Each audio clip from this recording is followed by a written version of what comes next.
All right. Well. We started off the year with a banger last show, and I honestly don't see us letting up anytime soon in the counselor's corner, where real diverse conversations take place. I am your host, David Lorenzo Glover, aka the Controversial Counselor. Joining me is my dream team of talent as well as knowledge. My co-host, panelist Herb Lewis, the Big Bad Wolf. Oh, Willie A. Price speaks the truth. The You're whole supposed to say truth and no. nothing but the truth. Okay. Christine comes correct all the time. The lovable Lakia Perry. Y'all gonna have to give me something, whatever. William. I like it. I'll Okay. take it. Yeah. I'll take it. All that cheese, all that cheese. royalty. Uh, She's Anita, royalty. life coach Williams. And we got to come up with a name for Shaughnessy. So we're going to come up with something. But Shaughnessy, Okay. Yeah. you can send me don't something or know. we could create I'm something. not creative. Yeah. Dave, you said Anita. Anetta. I don't know, Anetta. maybe I was thinking about Anita. My bad. Dad, I didn't even leave an impression on Anetta. No, they wasn't like that. I'm sorry. Don't start. It's too early. Let me finish. Never too early. Never too early. No. Let me finish off the whole thing. Let me finish off the. All right now, self-contained class. Get it together. Let's get it together. So on I'm trying to Monday, be sent to the corner already. we went deep into the discussion why are men intimidated by their women's success. Like I said, a banger. Check out the replay at any time. But tonight we have a carryover topic that we're going to lead off with. Why do men celebrate singleness while shaming women for it? Did we not Play nice, complete fellas. this already? No, we I didn't. think I on read the it. We never talked about it. Were you Yeah. paying attention, Lakia? Don't start, I said. Oh, wait a minute. Oh, we started Girl, she early was asleep. today. We started. She You was asleep, already man. She had to go because she was tired. So I'm sleepy. Wait, I what gotta with go. somebody got to turn their phone on. But Somebody side got their note, thing up. I would like to take the time to acknowledge one of the greatest women I know. A happy heavenly birthday, my grandmother, the late great Mary Huggins. Today is her birthday. Shout out to you, Grandma, or I should call her Bay. I love you and miss you dearly. I am not anything without you. So she was so instrumental, and I think this is year 11 that she has been gone. But it's her birthday, so I wanted to give her Oh, a shout wow. out. And I'm not gonna go too deep because I Well, don't want to today's get my all 10th emotional. anniversary. All right. Today is my You're 10th anniversary. So we're all doing something. Today is my 10th anniversary. 10 years ago today, I fell 25 feet from the top of a roof, shattered my left ankle, broke all the bones of my right foot. The doctor said I should be dead, totally paralyzed, and I would never, ever walk again. 3 months later, I walked into the doctor's office. 4 months after that, I ran my first mile. 2 years later, I ran the World Masters track and field, 400 meters, and did the long jump. So this is a monumental day. So Yeah. 10 before we years. go on, let me move on before I get too emotional. But let's look at the other essential talking points. Why is it difficult for women to accept and be accountable for their decisions and outcomes without blaming men? Is it possible? Not everything is a man's fault, but we're gonna get into that. So I hold on, ladies, Yeah, you before y'all coming say with the something. fire tonight. Yeah, that was the plan. Number two, where do you meet men and women in this day and age? Where do you meet men and women? So we'll talk a little bit about that. And number three, should there be a cutoff Nowhere. age or a limit for men that play video games? So a lot of people get annoyed by grown ass men playing video games, and it should be they say, should it be a cutoff limit But when I was posting stuff throughout the week, they were saying like, hey, if that's their piece and that's what they do, everybody has a hobby that they do, then hey, go ahead, let them do it. So you see another great lineup. Please like and share our broadcast, and subscribe to the YouTube channel, The Controversial Counselor. So come on, let's get this 350 subscriptions because I'm right at 330. So we got to keep pushing it. The goal is to get to 1,000. So, but we're making progress though. That's for sure. So, all right, gang, whatever. Oh, we got Sassy Sheena in the house tonight. Oh my goodness, we got a newcomer. Sassy Sheena. Sassy Sheena. Okay, never heard of it. Okay. And she has a show she does in Buffalo. I'm familiar. Okay, that's cool. I'm glad she joined us. So, what's good with everybody? Talk to me, people. So, what was our first topic? Why do women treat men so bad? What was it? What was the first one? We ain't even going into that yet. I'm trying to get a life. That ain't even everybody ready. Everybody ready. They got their guns loaded. That is not on the menu. Exactly. I want to. Can we say hi? Can we let the people listening know what's going on, what's new, or whatever in our world? David, please lead us. Well, for me, these today and tomorrow they put us on like virtual learning just to get prepared if it goes down and we have to convert. Maybe like 30 something schools in our district have already went to virtual learning, and so they're just trying to get us prepared because they say John Hopkins says that by the end of January and February it's going to get really bad. This virus is going to get really bad. So they're just trying to prepare us. So, hey, see what happened. But one thing for sure, I know ain't going to happen. I ain't going to gain 30 or 40 pounds this time around. That ain't happening. I don't got that to lose this time. And that just ain't happening. I don't got it to lose this time. So I'm not going to go that route again. I don't give a damn if I'm out there and I have to wear a spacesuit. Yeah. I'm gonna keep grinding. So that's what's up with me. Good job. Good You're gonna be out there jogging in a hazmat suit. Yeah, I don't care. That's what I have to do. That's what I'm gonna do. Oh man, I'm just actually I had a car accident last week. Ooh. Oh no. Yeah. Glad to see you. I wasn't seriously hurt. And I was the only one in my car.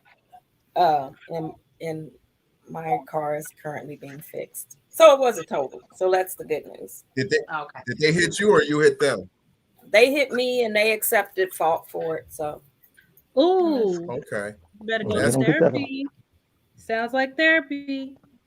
You know it. Because I mean my back hurts from the nape of my neck down the crack of my behind. You know, what can I say? I know you're in pain. And you in so much pain. You normally don't feel it for like 10 or 14 days is when you really a couple days. The discomfort. Yeah, you be like, you know what? That was hurting. I don't know why that's hurting. So you just make sure you follow up medically. I am. Yeah. I remember I was in an accident one time and a couple of days later, also I started having I ended up with a TMJ. I didn't know what was going on. My jaw kept clicking. Really? And that's what happened. It knocked my jaw to place. Yeah. Wow. And at first I had no idea. All of a sudden I went to open my mouth and my jaw I had to grab my face and move my jaw so I could close my mouth. It kept locking open. That was actually I got a nasty bruise on my wow. from it. And I didn't even notice it. Because it's on the, kind of like right. You don't see it. Yeah. And my daughter noticed it, and she was like, "What in the world?" And I'm like, "Yeah." It threw me like, from side to side. I hit the doors. Mm-hmm. Oh wow! Were you T-boned? Pretty much. Yeah. Yeah. It was kind of weird. Yeah. They were trying to make a left, and they made it too short. So they came at me at an angle, so it wasn't like a direct, like the front of their car, full front hit the side of my car. It was more like at an angle, but yeah, I was T-bone. Yeah. Okay. Yeah, I've been in accident. Pay attention. I've been in 3 accidents. And yeah, I've been in 3. And none of them were my fault. None of them. Somebody ran a red light twice. Traffic stopped on a bridge, and the second car behind me didn't stop. Hit that car. That car hit me. Mm-hmm. It was like, yeah, and it's been crazy. But the last one, I got money for all of them except for I got some for the last one too. But one thing I'll say is this: don't put nothing on social media because and make sure you see it on yourself. Huh? Go ahead, release your bladder. It's gonna pay. So that, it makes you jumpy on top of that. Like, yes, so, absolutely. Now it's like you feel like every car is coming at you. Yeah, a bit more. Yeah, well, I'm glad you well, and I'm glad your car is able to get fixed. And just hope you get reimbursed or whatever the case, whatever you deserve out of it for them being pretty much negligence on their driving skills. So hey. Right. All right. Anybody else got something good for the group? Well, like I said, that was my event, my 10-year anniversary. So that's my little contribution today. That today I am still walking and running and jumping and all those kind of things. So thank God for that. Yeah, that's good. That's a blessing. Anetta, not Anita, Anetta. Okay, get it right. Yeah. I don't have anything. I mean, it's been crazy. The hospital, our numbers here in New York, it's been crazy. In Erie County, our numbers are very, very high.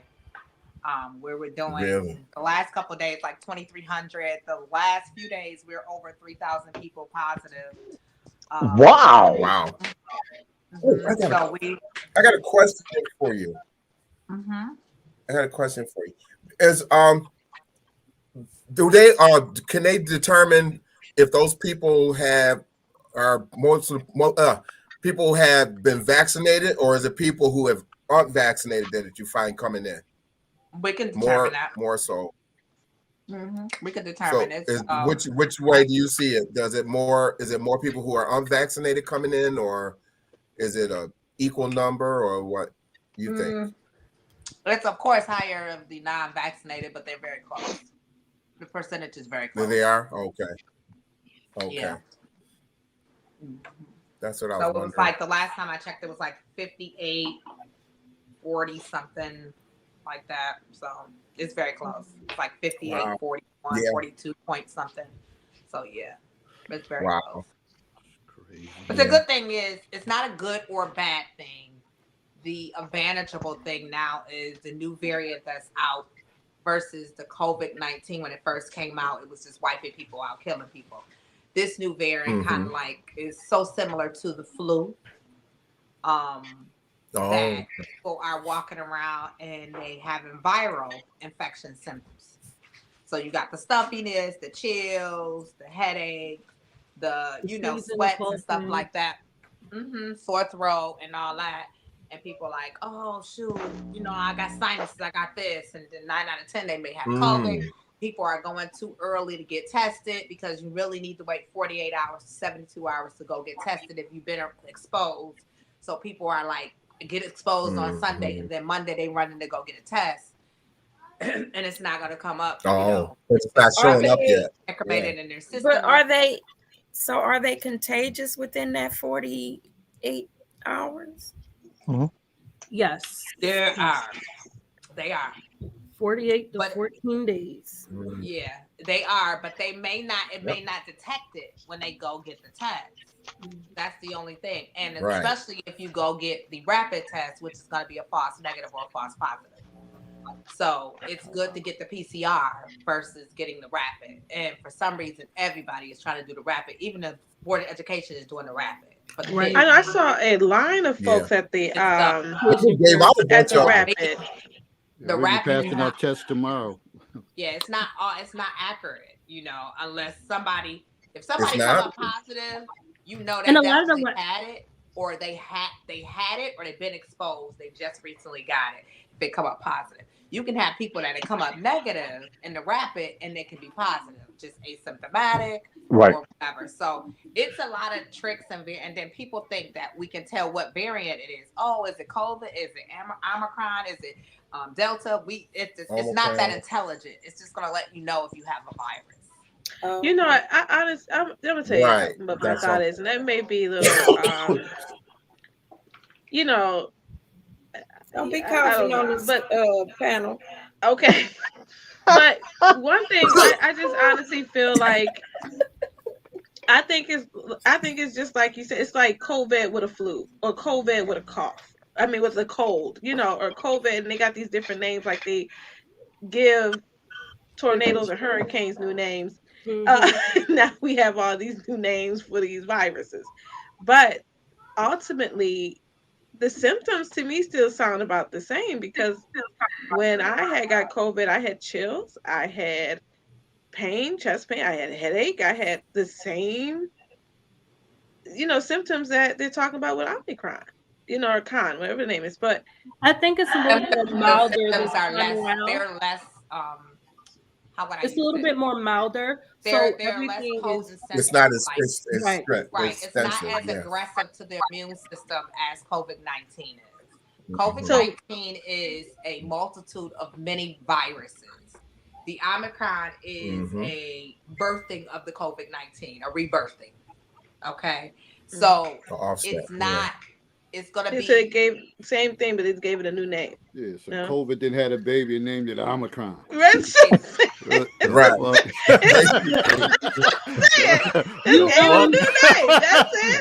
You guys are hearing about the Deltacron, which they mixed that up, and then also flu tests that are coming back positive, as well as positive for COVID as well. Yep, they are. Oh, right. And viral infections. A lot going on. So it's a lot, you know, people going in the hospital, they're getting tested positive for viral infections, but not having COVID. But, you know, I've been very honest with, you know, the parents that I've been dealing with the children and patients. It's like, if you come back and they say you got a virus infection, just know that it's a possibility. You may have COVID, just go straight into quarantining. Don't do anything different. Don't try to, you know, wait it out or anything like that. And it's taking so long for test results to come back, where before you can get your test results in 2 days. Now it's taking about 3 to 5 days. So somebody could be waiting for a test result and be like, oh, I'm gonna just go run to the grocery store. You know what I'm saying? And then they positive. I've seen that a lot too, and that I think that's why I'm in the position that I'm in. Yeah, because a lot of people are just, they're like, oh, well, I took a test and then it didn't come back, so I just came to work anyway. So now if I punch you on your nose, I'm wrong, right? Like, you'll be arrested for assault. The hospital told us to get back and take care of y'all in 5 days. No, I have a doctor's note. My doctor's note told me to come back to work today, and I just I just had a X-ray and it showed pneumonia. So how do y'all want me to come back to work?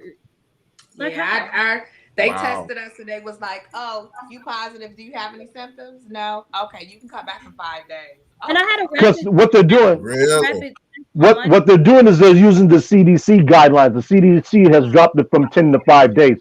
That's what they're basing on sending people back to work from. So it's not the doctors, it's the CDC. Go by the guidelines of all the hospitals and the doctors. Exactly. Correct. We don't have enough staff. So you're going to come back in here, don't eat next to anybody, and you can wear your mask, you can eat in your car, and y'all can go to hell. Listen, y'all won't believe how many nurses are resigning. I'm out. You know, they just like, I'm over this. A lot of people quitting. Anyway, yeah, I've seen that. I'm going to keep talking about work.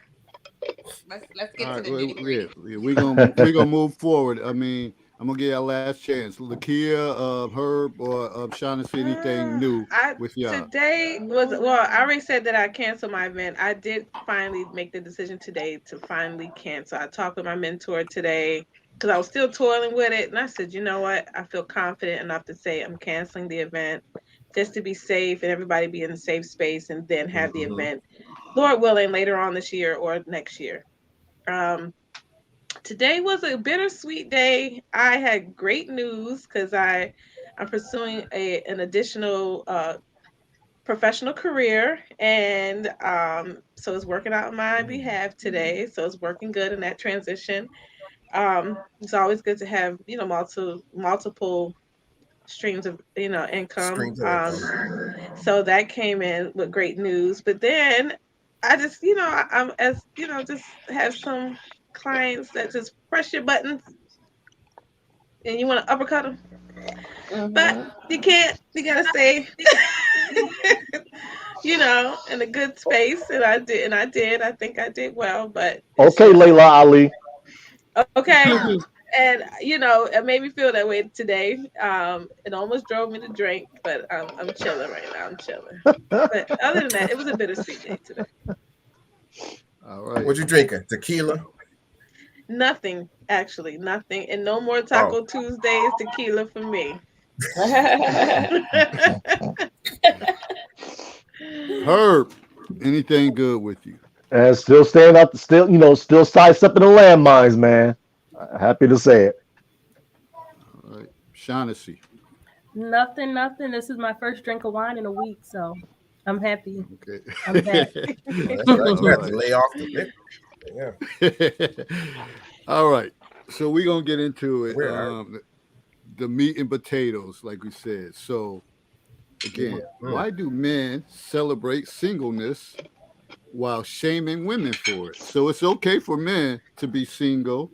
Not all. We don't deal with absolutes here. But many men, they celebrate being single, but they shame women for being it. And you make the comments, you're going to die alone. You're going to die with a bunch of cats and stuff like that. Well, hell, can't men do the same thing if they're single? Are they going to die with their pit bulls? Yeah, so what's good? Talk to me, people, about that. I said that too. I got into a little tussy with Sir Tice and his backup person, young somebody, about this, and the dude goes, "Oh, you're horrible," because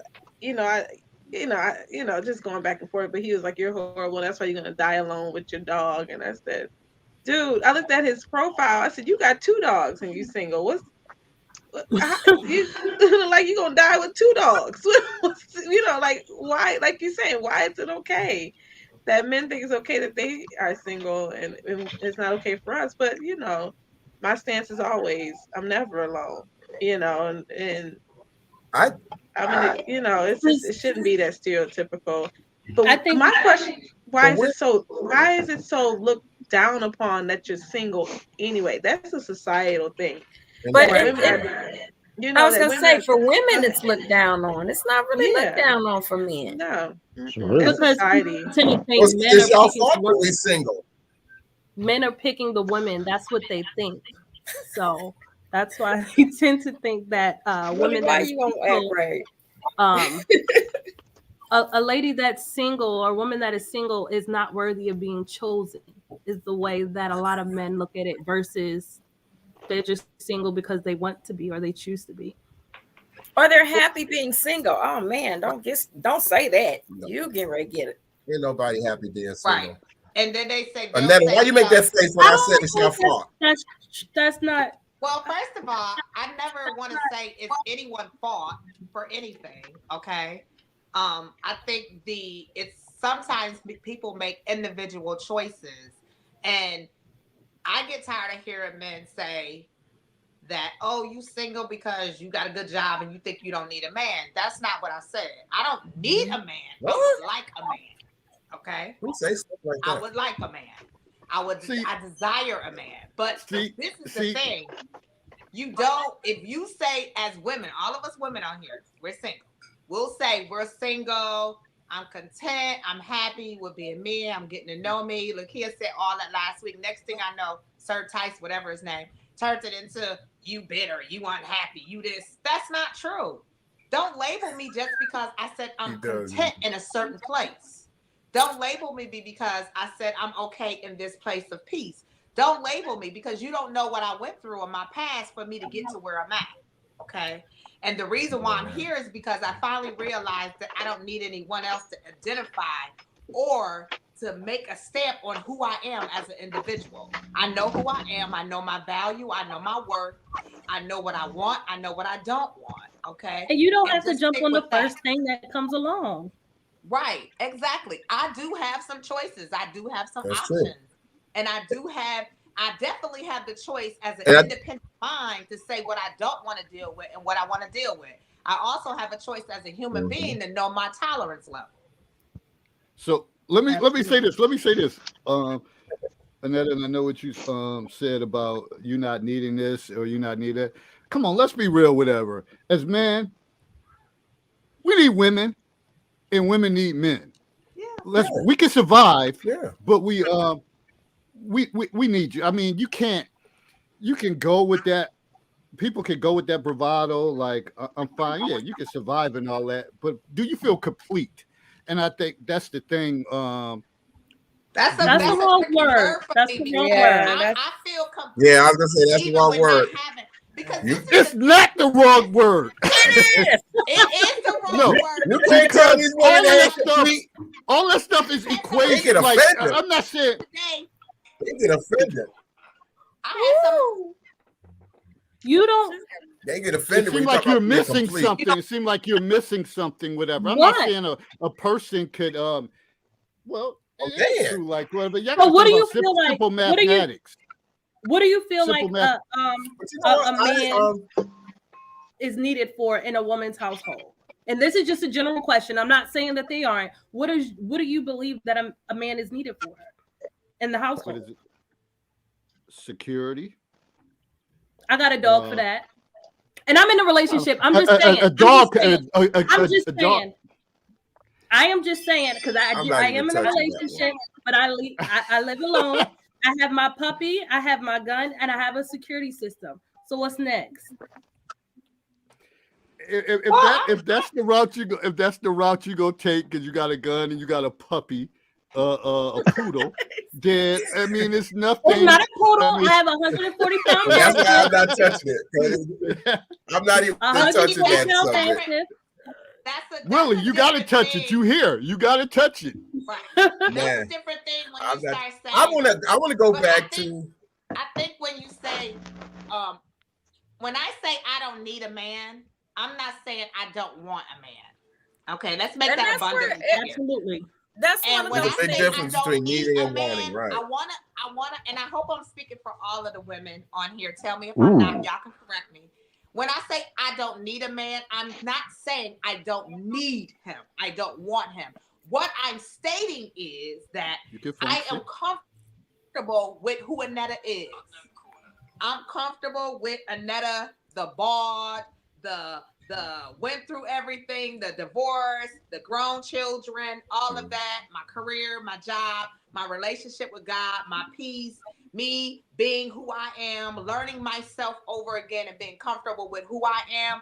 I'm comfortable with her. Okay. And what I'm saying, I'm complete. You don't need a man to complete you. So I don't need a man to complete me. Okay. Nor do I need him to enhance. What I need him to do is to connect with me so he can know the inner part of me. Okay. That's what I need. I need companionship. I need companionship that goes beyond the physical shit. But wouldn't that be part of the puzzle of the completion piece? Now y'all want me to get analytical. Now y'all want me to take it to counseling 101. But you y'all want to go there? You can be complete. Yeah, you can be complete with that. Yeah. Let me ask this. Let me. I do believe enhancement. Annetta, you did do a very good job of describing. Yes, it's definitely. It's again one of those trigger things to say I don't need a man.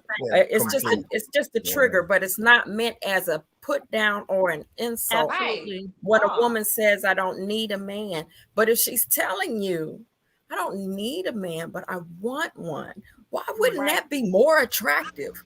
That should be solidified. Like I'm not looking for a man. But they don't normally complete that sentence like that. They normally say I don't need a man, and they don't do the second part. Yeah, it's something negative. It's something negative. Right. Beyond the physical and hippie and I understand that's why it's a trigger statement. Right. It is a trigger. The most key I word understand that people lose in dating is, I said to this man one time, I said, I don't want you to be interested in me. I want you to be intrigued by me. Okay. That's gonna be hard to do. Your interests can be very fickle, but your intrigueness will have you to search and find me and dig out the deep parts of me and try to connect with me. Now let me stop you right there. Women have a propensity of wanting men to do something to them that men aren't intrinsic to doing. You want a man to understand you internally when men don't function like that. And that's the catalyst for the situation that we find ourselves in.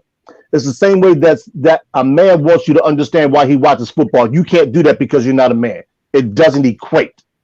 So when I hear the statement, I take it as a standalone statement that wherever she is in her life at that particular point in time, she doesn't, quote unquote, need a man.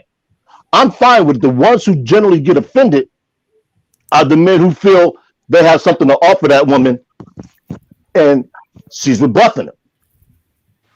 A lot of men who fall into that situation, they have to get to the point where when a woman says that, they say, okay, what is it that you feel you don't need? Because Anita, I'm sorry, and I was mispronouncing her name. Anetta says that she wants a man to understand her in a certain capacity. So she's saying indirectly that she needs that man to do that. Now, whether that man is capable of doing that is a different story. That's what we have to start figuring out. Now, because all of us are on the other side of 40, we attack this question differently than somebody who's in their early to mid 20s, because they're still in their reproductive age, where a lot of women who want children actually do need a man. So this is why I asked the question when Lakia was saying, I believe it may have been the show prior, that she's okay. A lot of women say that when they have kids, but if they don't have kids, then you start to hear all of the freezing the eggs or looking for a surrogate father and everything that encompasses needing a man.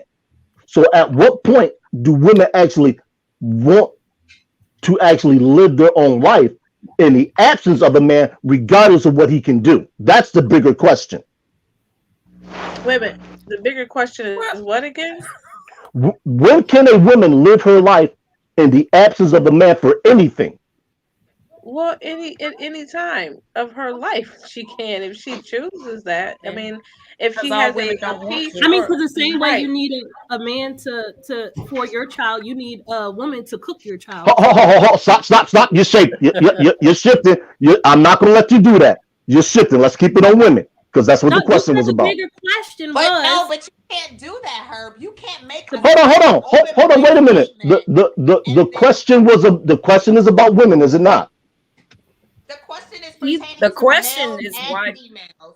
It's a trigger. It's a heading question for women, but it's entangling men as well. So when you make a statement, you have to make sure that even the question is general and the answer is general. However, you can't make a statement for what we want and what we need because you're not a woman. I asked the question. I said, so when can women live their life in the absence of a man? Period. That was the question I asked. I think what do you mean in the absence of? What do you without needing a man for anything? I think this is how I'm gonna say this. Such as anything. I'm gonna say this right now. Okay. So beyond anything, are you talking about? No. Hold on. It's too many. Y'all got to talk one at a time. And I'm gonna slide my comment in here right quick. Whatever. Y'all can say this or that. Whatever. I don't want to live that life without a woman at no time like that. So that's what I'm going to say. End of discussion. Point number 2. No, I'm joking.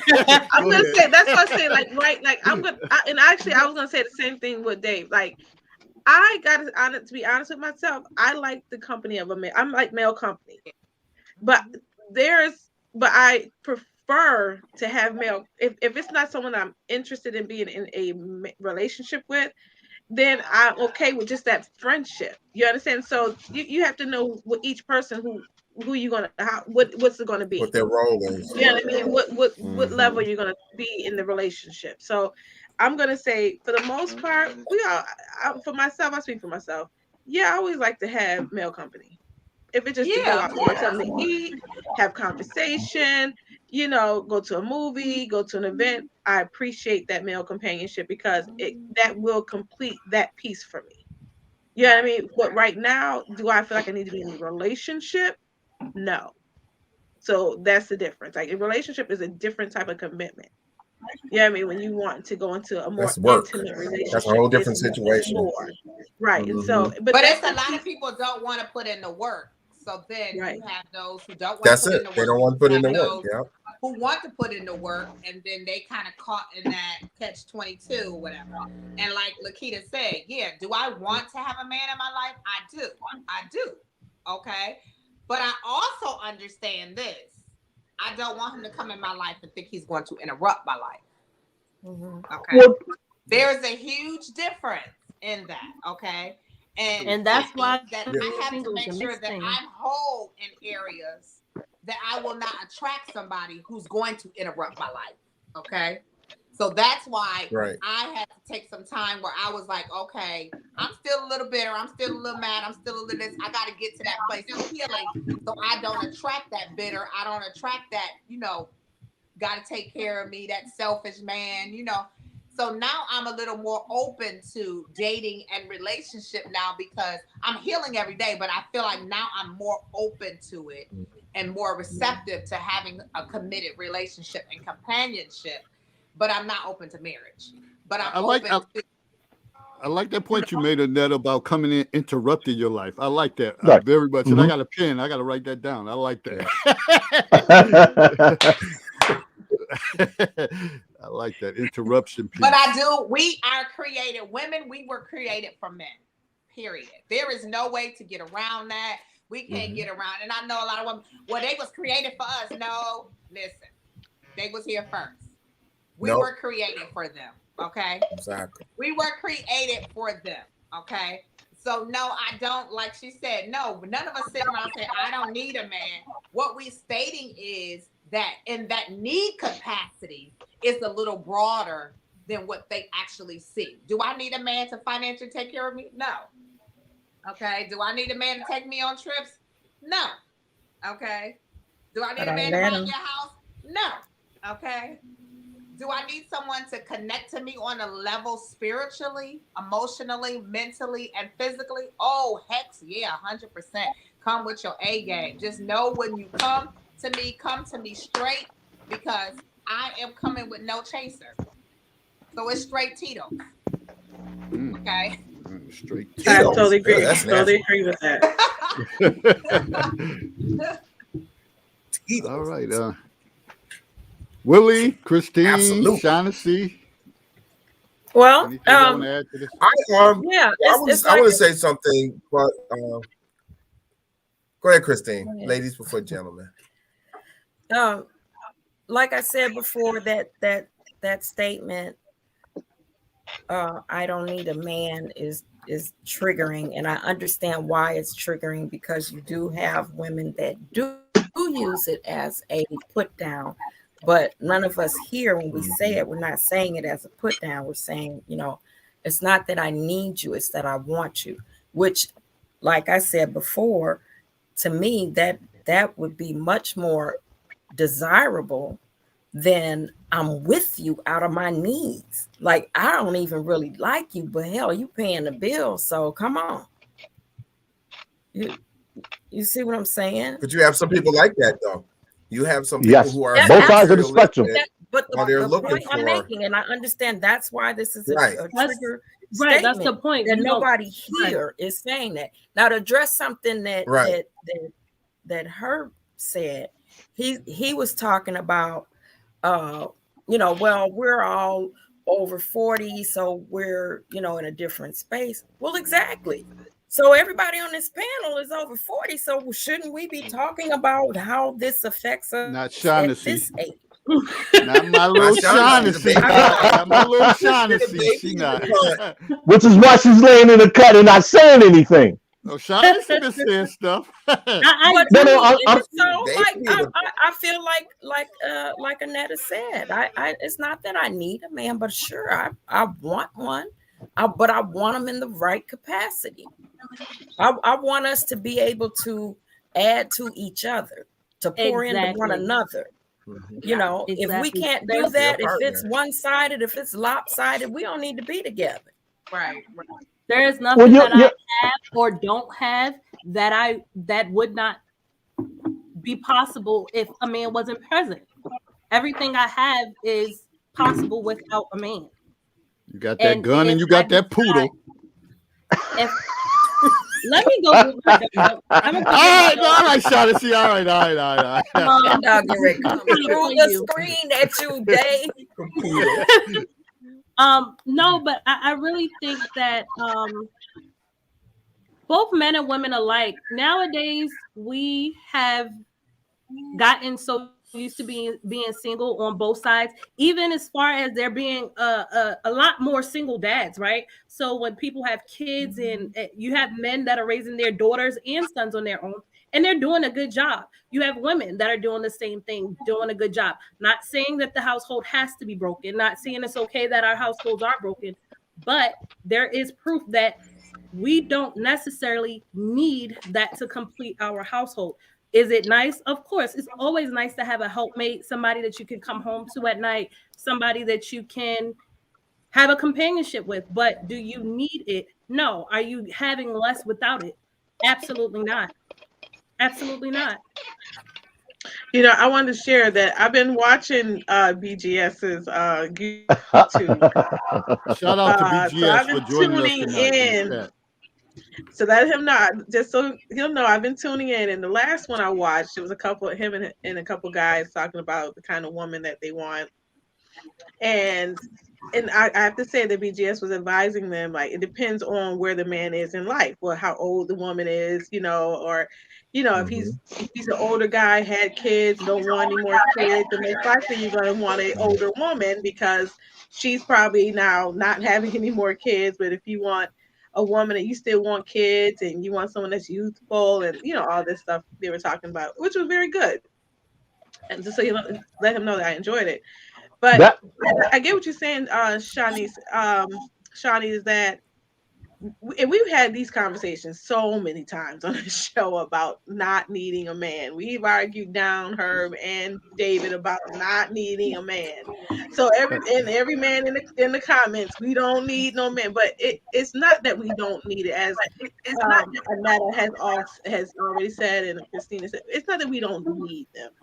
We desire to have a man and have that companionship. That's what we were created for. Absolutely.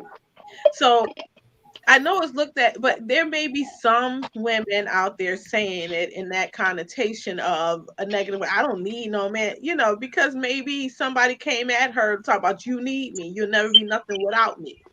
Maybe, because I've experienced that. I've heard that where a man said, you ain't never had nothing before I got in the picture. You know what I mean? You was nothing before me. You know, I've had that. I've heard, actually, it was shared with me that my ex-husband said I had nothing before before I met him. But when he met me, I was supervising. I had my 2 children, and I had a house, and I had a vehicle. So how you gonna say I didn't have nothing? Ain't that some shit though? So when guys try to pull that shit, right? So it's sometimes people don't understand where somebody has come from for them to say what they're saying, and they're just being outright judged.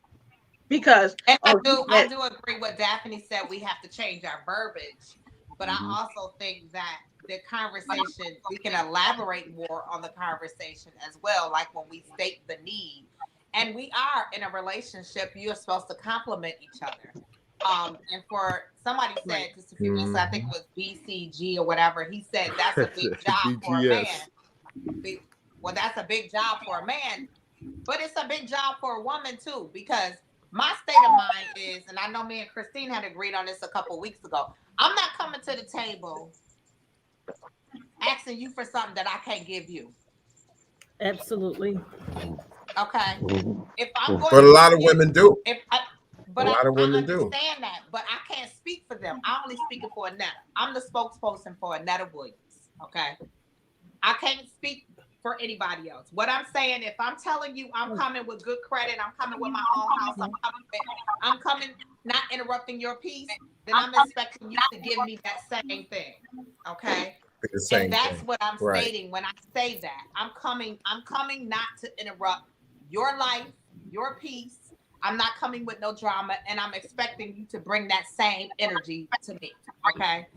I don't want people to think that just because we are independent women and we have our careers and stuff like that, that we're stating that we don't need a man. What we're stating is where they said back then that I need you to come and have credit, have a house, have this, have that, for you to even entertain me and to take care of me. We're not looking for a man to financially take care of us. I don't need you to. But there are some women that do still feel that way. Right, and I'm saying there are some women and that's what I said. Yeah, way. They still think that way, but I'm speaking, and I'm just saying, us, we not moving in that capacity. Yeah. Okay. And so when the they contents of this conversation of this panel, the women that stand out are the ones that make those demands. Those are the ones that the guys often run into. They're making the most noise. Over 40. Right. Yes. There's a lot of them out there over 40. Close to 50. Yep. They're making exactly. They're the ones that are making. You're supposed to Those are the ones that are making the noise. It's not you making the noise. It's not Lakia making the noise. It's not Christine. It's not Shaughnessy. It's those who are making those demands. Those are the ones that we see. Those are the ones we run into. Those are the ones we hear. Hold on, it ain't Anita either. And Anita. And so those are the ones that guys take the perception on, and that's where those remarks come from. It's not because they're not meeting you, or they might see you, but they're not approaching you. They're not, they're not involved with you. The ones that they run into are the ones, because the ones that are saying these things are normally outspoken. They're normally making themselves be seen because, again, they're trying to attract somebody so they can get that materialistic outcome in that relationship. And so they're going to stand out because they're going to make themselves stand out. You're not walking around getting loud or, wearing not flashy, but like revealing, things to get attention so a man can approach you so then they can hit them up for whatever it is they're trying to hit them up for. So that's what we see. So what Rob just said about being independent, if you're independent, you don't need a man. That's the part that I get boggled on. That has nothing to do with nothing. Just because you can't state. So you got some people people to make comments. Let's use this. So what Rob is saying, that you want me to come to you broken, ain't got no money. Yep, I'm broken my English up for you. Ain't got no money. I ain't got nothing going on. And you want me to come to you halfway, and then you just so I can depend on you and have to rely on because you. they feel a sense of purpose. Then I'm attractive to you because now I'm, you in this Captain Save-A-Ho mode. That's because you're scared. But that's what I just said. Those are the ones that they run into. These are the ones. Those are the ones that they run into. Okay. But you're saying that's one at a time. You're saying that's what they run into, Willie. Willie, you're saying that's what they run into. That's what he's describing, or that's what I was describing. What he's saying, yeah. But so I mean, that's what he's saying. Those are the ones that we run into. We don't meet them. But see, you have one. And so it's not so much a put down. It's not so much a put down. It's more so the fact that this is what you're seeing. Well, if you're so independent, what do you need men for? Right. I say, hold on. And I think that's the narrative that I took from Rob's comment. Like, so what do you need us for? If you're so independent. But no, I don't think anybody said we didn't need them. Being independent does not equate to I think the problem is we keep saying need. Also, me being able to finance my own lifestyle doesn't mean I still want to protect and provider, because I am still going to require you to come put together. I don't care whether I can do for myself or not. But if I decide to take this trip, you're going to need to be able to take this trip as well. Yeah, and you if don't we want to decide add a child to your game. Right. Huh? And you don't want to add a child to your game, a dependent to your game. And you know, today, Can I say something? I want to say something when you're done, Willie. I think the problem. All right, I think the problem is a lot of times, just like how when we say a submissive woman and how women take offense with that. When we say need, it's a trigger word, and so and I think if you take that word out and take like submissive out, you take need out, you take those words that are taken as a negative, and you look at just having, like you said, a companion or the desire to have someone in your life, that can be a companion to you, those kind of things. It's a lot of times it's the words that we use that creates the issues and the problems, and so that's what I don't even think it's the words. I think it's just the way somebody perceives something. Every time somebody says need, then it becomes a snowball of controversy. Yeah, and I don't know why that word need is a negative right. word. Because how we do men like to be needed. Men like to be needed. And they say you ain't needed, you want it. That's where that comes from. Men like to be needed. True or not? Men like to feel needed. Truth or not? True. You want to everybody wants to be needed. Wants to feel needed, not to be needed. Feel needed. But no, because that's something that a lot of men are. No. They want to see that they have a purpose. Correct. Hold on. Anita just said why. She said it right. She said why. But after Lakia, I would like to say something in this conversation. I said, it's like, I like to feel like I have a purpose in a man's life, just like men feel like they want to know that they have a purpose in the relationship with the woman. But I used to, the thing when I was growing up is like, don't depend on a man for anything. You don't ever want to depend. You don't ever want to need a man for anything. So that got a negative connotation in my head. But now that I'm a little older, I will never say I don't need a man. And I'll tell you why. I don't need a man financially to support me. I mean, having kids is a different thing. Mm-hmm. That ship has sailed. But need in the respect that HVAC, like doing heating and cooling, plumbing, I need a man for that stuff. I do not want to work in that industry. So yes, I do need a man for that stuff. I don't want to work in that industry. And not a man in the respect as have him as a boyfriend or a husband, but just the men that work in the service industries, like stuff I don't want to do. I don't want to be no plumber. So I don't want to take care of my own pool. No, I'm saying. So what if they don't have that skill set? What if a man doesn't have that skill set? And that's why women need to be celebrated. Guys that predominantly are in that field, I appreciate them in general because that's a job that I would tell you straight up, I am not. I don't want to be security. I don't want to be a police. I did enough of that in the Army. But I'm saying I appreciate a man in general that are in those service fields. That way I don't have to. Me and my women friends, my women family that don't want to do it don't necessarily have to do it. But if we're the problem these days. Hold on, just a moment. What Anita is speaking on. The problem that you have now, even with what Anita just said, the problem you have today is that those fields that she mentioned, a lot of our young men were in those fields growing up. I remember we had all the vocational schools, and I was just watching a program talking about that the other day, how they use those things to now take away from a lot of the black men in the communities. Because remember, the plants and things like that, they were in the cities where the men could get to them. The vocational trainings were in the schools. They're doing it now. They're doing it now, but that was my point. And so now, that goes back to the point of the question where singleness should be celebrated, because to be honest, I know in my experience, it's easier to, as a single person, to find some, not necessarily find somebody, but if you're dating or you're single and you're dating, I know somebody that do HVAC, I know somebody that fix cars, I know somebody that can fix my AC, I know somebody that's a dog trainer. So honestly, being single is kind of the cheapest part of my life, because I know a guy that could do each and every one of these things that I might not have in one person. So again, being single can be and should be celebrated, because some great benefits.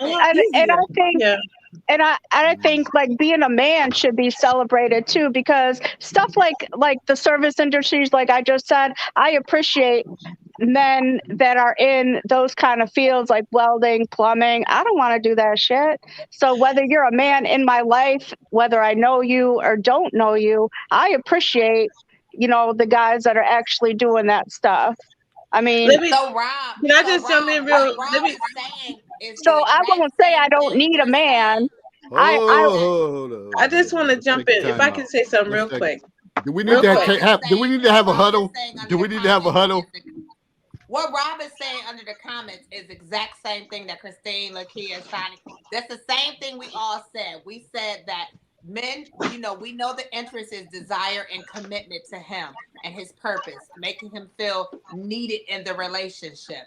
Our independency should not be a question, because we know how to present that and give that. Okay.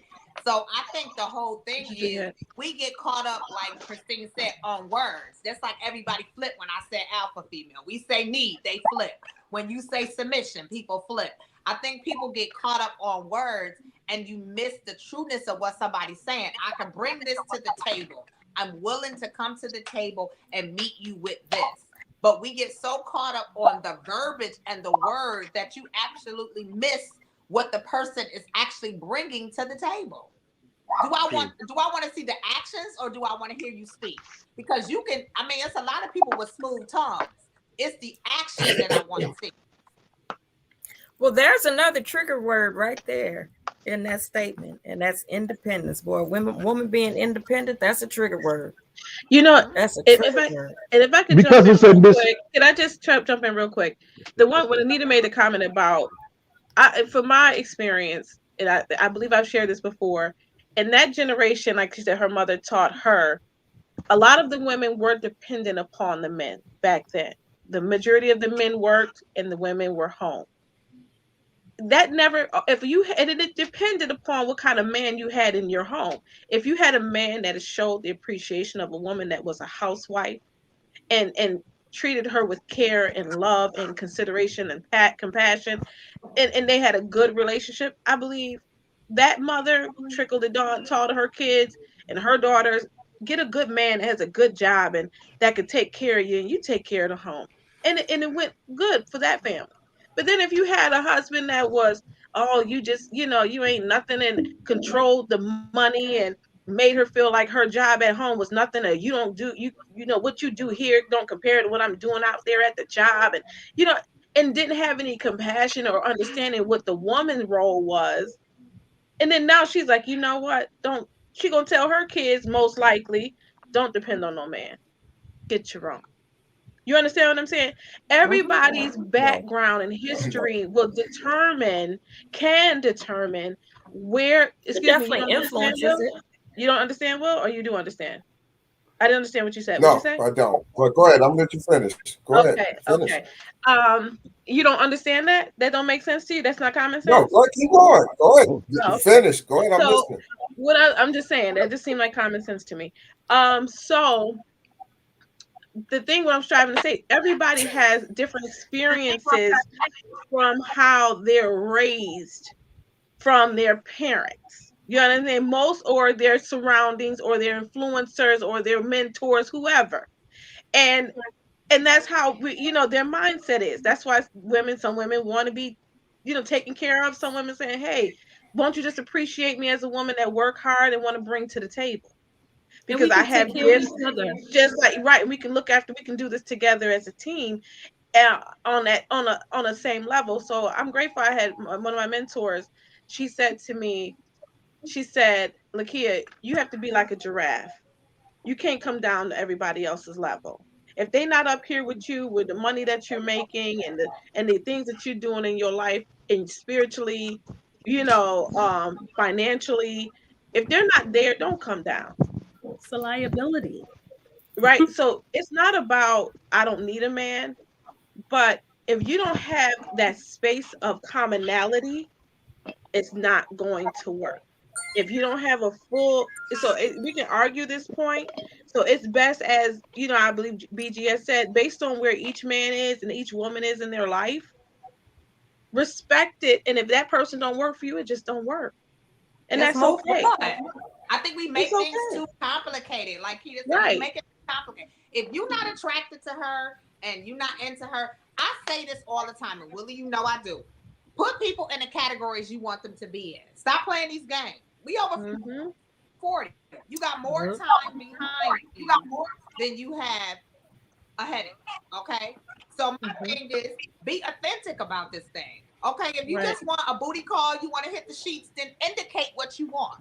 If you want to have a friendship, somebody you can confide in, then you indicate that. If you want to have a committed relationship, then you indicate that. I think we do so much playing games and we don't realize it's easy for you to say that. But go ahead, Willie. We want a Willie moment. We want a Willie moment right now. We need a Willie moment. Go ahead. But Willie, it's easy for you to say that.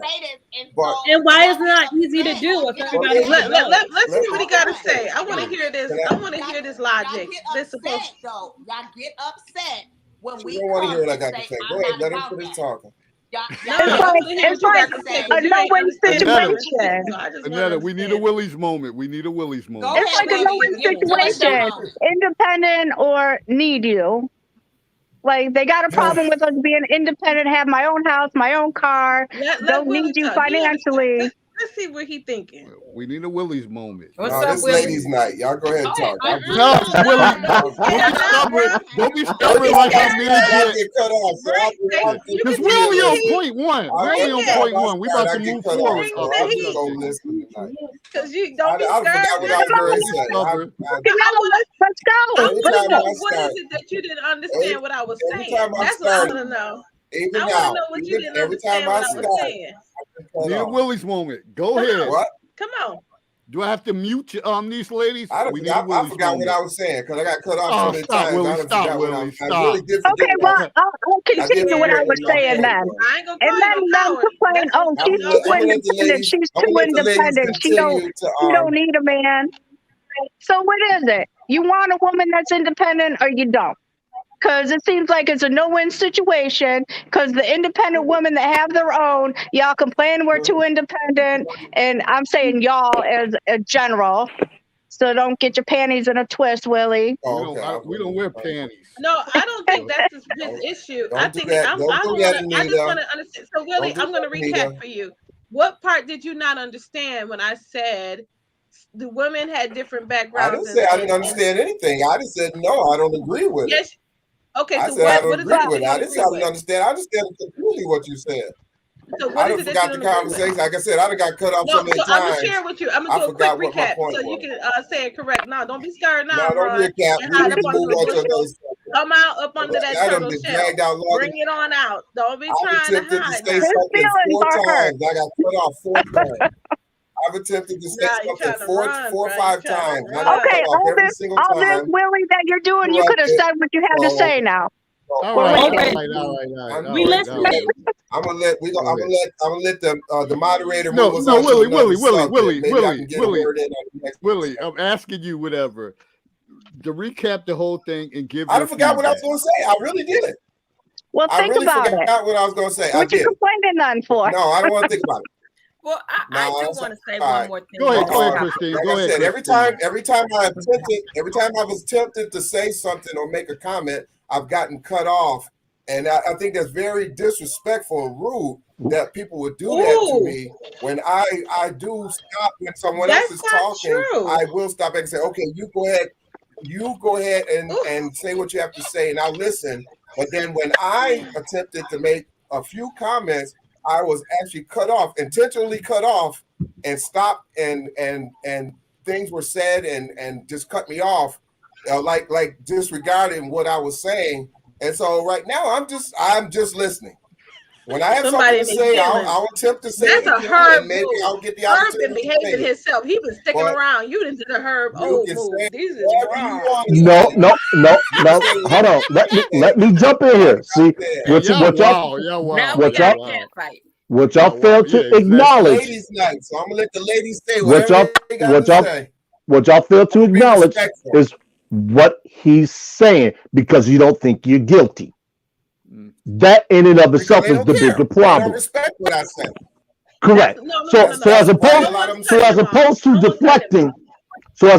deflecting, ask yourself, is there any merit to what he's saying? Because I would do something when there's a reason to do it. It is. No, I don't think there's it because I don't recall anybody cutting him off. I think. Hold on. You just had another panel member say it is. And now I'm just that I can have a difference of an opinion. So that's what you can. But the thing about having a difference of opinion is it requires you to listen to what someone else is saying. And the moment you don't is the moment you start to become overbearing. No, the one thing all I'm sharing is that we all at one point in time cut each other off. It's when we get into our feelings is when we allow it to take precedence. There's no need to get in our feelings about none of that because we all know there's multiple people here and there's no reason to get in your feelings and not to be able to continue to share knowing that it's not intentional. That's all I'm saying. But we all have had moments where we got into our feelings. We all have had moments that we interrupted each other. If this is not the first time it has occurred. And I'm very transparent. Pretty much every show. I'm gonna say when I'm wrong. I interrupt you a couple times, so I can definitely say I did that. You know, I interrupt probably all of y'all on here, but but again, because I'm just transparent like that. I'm the little kid that would tell on myself, so it is what it is. But at the end of the day, I just want you to know that we all on here respect each other. We just need, just give each other the moment to speak, and if you gonna forget it or whatever, private jot it down, write it down with somebody else thinking, because we all over 40. And that's the thing. Everybody has value to bring to the conversation, and everybody wants to get their stuff off. So you have all this double, triple talk, whatever. But I don't want people to shut down. If you got something to say it. Or whatever the case is. Now, we know that this conversation is far from over, but it's probably time to move on to segment 2. And of course, during segment 2, this conversation may come up again. That's kind of how the Counselor's Corner run. We don't. This isn't scripted. This is just people coming on here talking, expressing how they feel about certain subjects. But as the moderator, we're going to move on the subject too. But, Willie, I'm going to give you another chance. Did anything resurrect in your head? I'm going to take another chance. I'm not touching this subject. That's all. I'm good. I'm just not touching this subject. I'm going to let the ladies have this one. Okay. All right. And of course. Probably rougher. All right. So the next one is, where do you meet men and women in this day and age? In this day and age, like I don't know. Is this your version of slowing it down? No, this is just the way it was in the order. Because he kind of took it from a super hyper conversation to let's slow this down. Mellow it down, whatever. Like, because we got to go back. All this stuff is connected. Y'all get into arguments about on the internet. Huh? You see a lot of love on the internet. I was saying I see a lot. I see a lot of luck. See a lot of luck on the internet, and then you see a lot of danger on the internet as well. So it's just. I know from doing research they was saying the internet. They were saying volunteering. That's Herb thing. He always talk about volunteering. I'm too old to volunteer. I ain't volunteering nowhere unless I get coins behind it. Volunteering? Like I'll put it to you like this. Yeah. There's a whatever city you're in, don't matter if it's big or small, there's always a ton of nonprofit and not-for-profit organizations that are looking for people to assist. It I does two volunteer in things. an ambulance every other weekend. I'm not meeting nobody there. No. It does two things. It allows you to be in a space where you can actually let your guard down because everybody is there for a common cause. So that ice is already broken there. Two, it's a natural conversation starter if you understand how to start there. How did you get into this line of volunteering? What brought you here other than this? Is there anything else that you do other than this? Those are natural icebreakers that are there when you volunteer. Like I said, I've done volunteer mentoring at a preparatory school. Right now, I'm a member of Niagara Falls Community Alliance. Like Kevin Samuel said, and other people said, life happens out there, not through a computer screen, not through a phone, but out there. So if you're sitting home and you're waiting for Mrs. Right or Mr. Right to come to your door, knock on your door, I got news for you. This is gonna pass you by. Get up off your behind, get outside, go for a walk, go for a jog, go do something. So you're actually in the proximity of people. But are we really? You know what? That's not the case nowadays.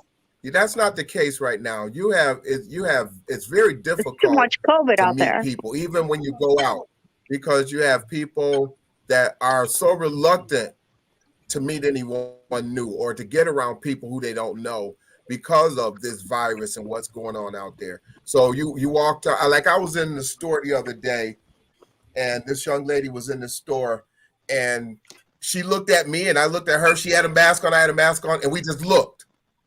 And it was like, I wanted to say something to her, and I could tell she wanted to say something to me, but because we didn't know each other, you think it all kind of pandemic and all, you don't know what's going on. And we just looked at each other. And then it was funny. I left the store and I went to the liquor store. She ended up coming in the liquor store. And I went like blocks away, and she ended up being in the liquor store. So it was like, oh, wow. It was, and we just kind of looked at each other again. And then we just kind of like walked out. Y'all say nothing to each other. Right. Huh? Y'all blew that opportunity. We didn't say anything. Yes. Right. And that's what I'm saying. It was an opportunity. But Willie, that was whack. You're so it was very whack. Willie, you know what? Let me. You know what? I'm pretty whack right about now because, like I said, I'm so reluctant to meet anyone or get involved with anyone because I just, like I said, I just don't feel comfortable meeting people I don't know. Or trying to start a relationship with someone that I don't know. You know, you're so many. All right, let me hold on. Right, let me intercede right here, Willie. Let me ask you a quick question.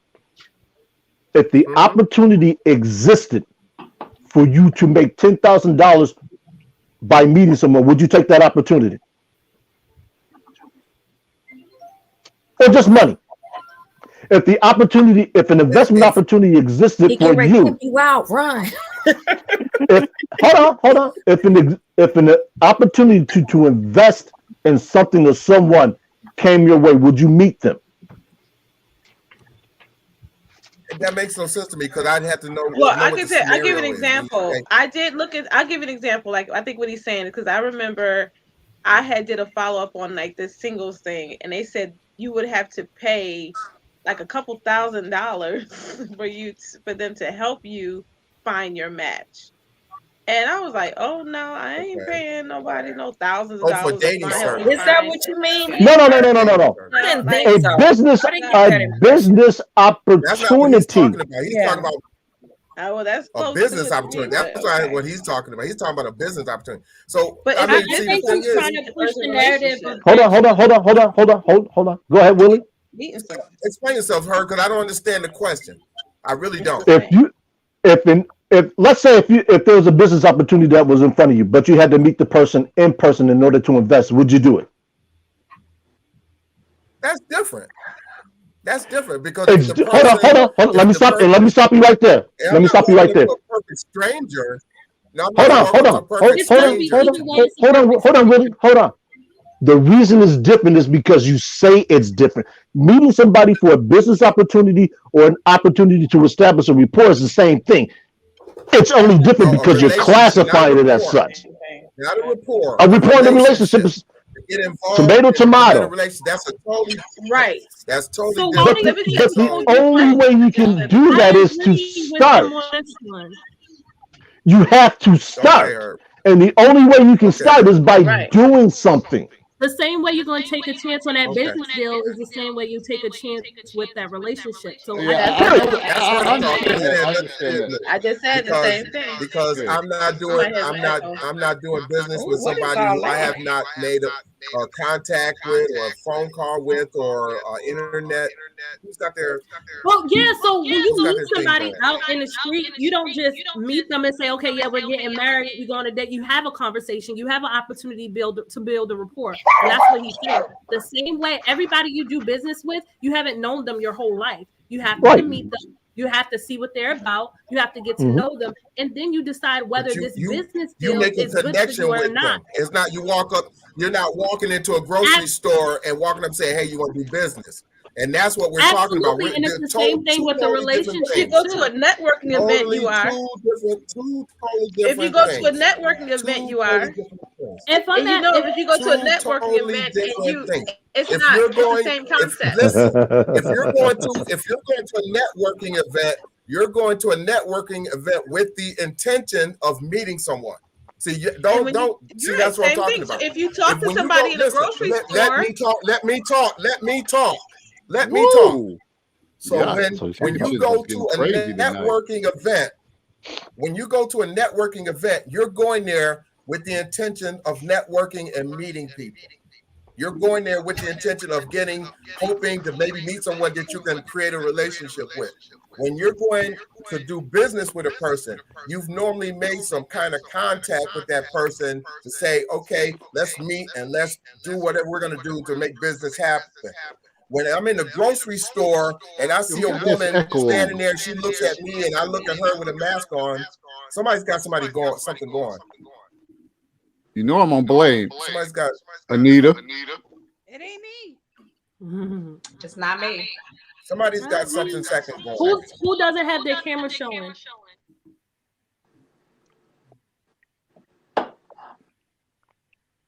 Was it you? No? I think it's done. It's good. Because it's Anita. Because it is Anita. I think it's your earbuds or something.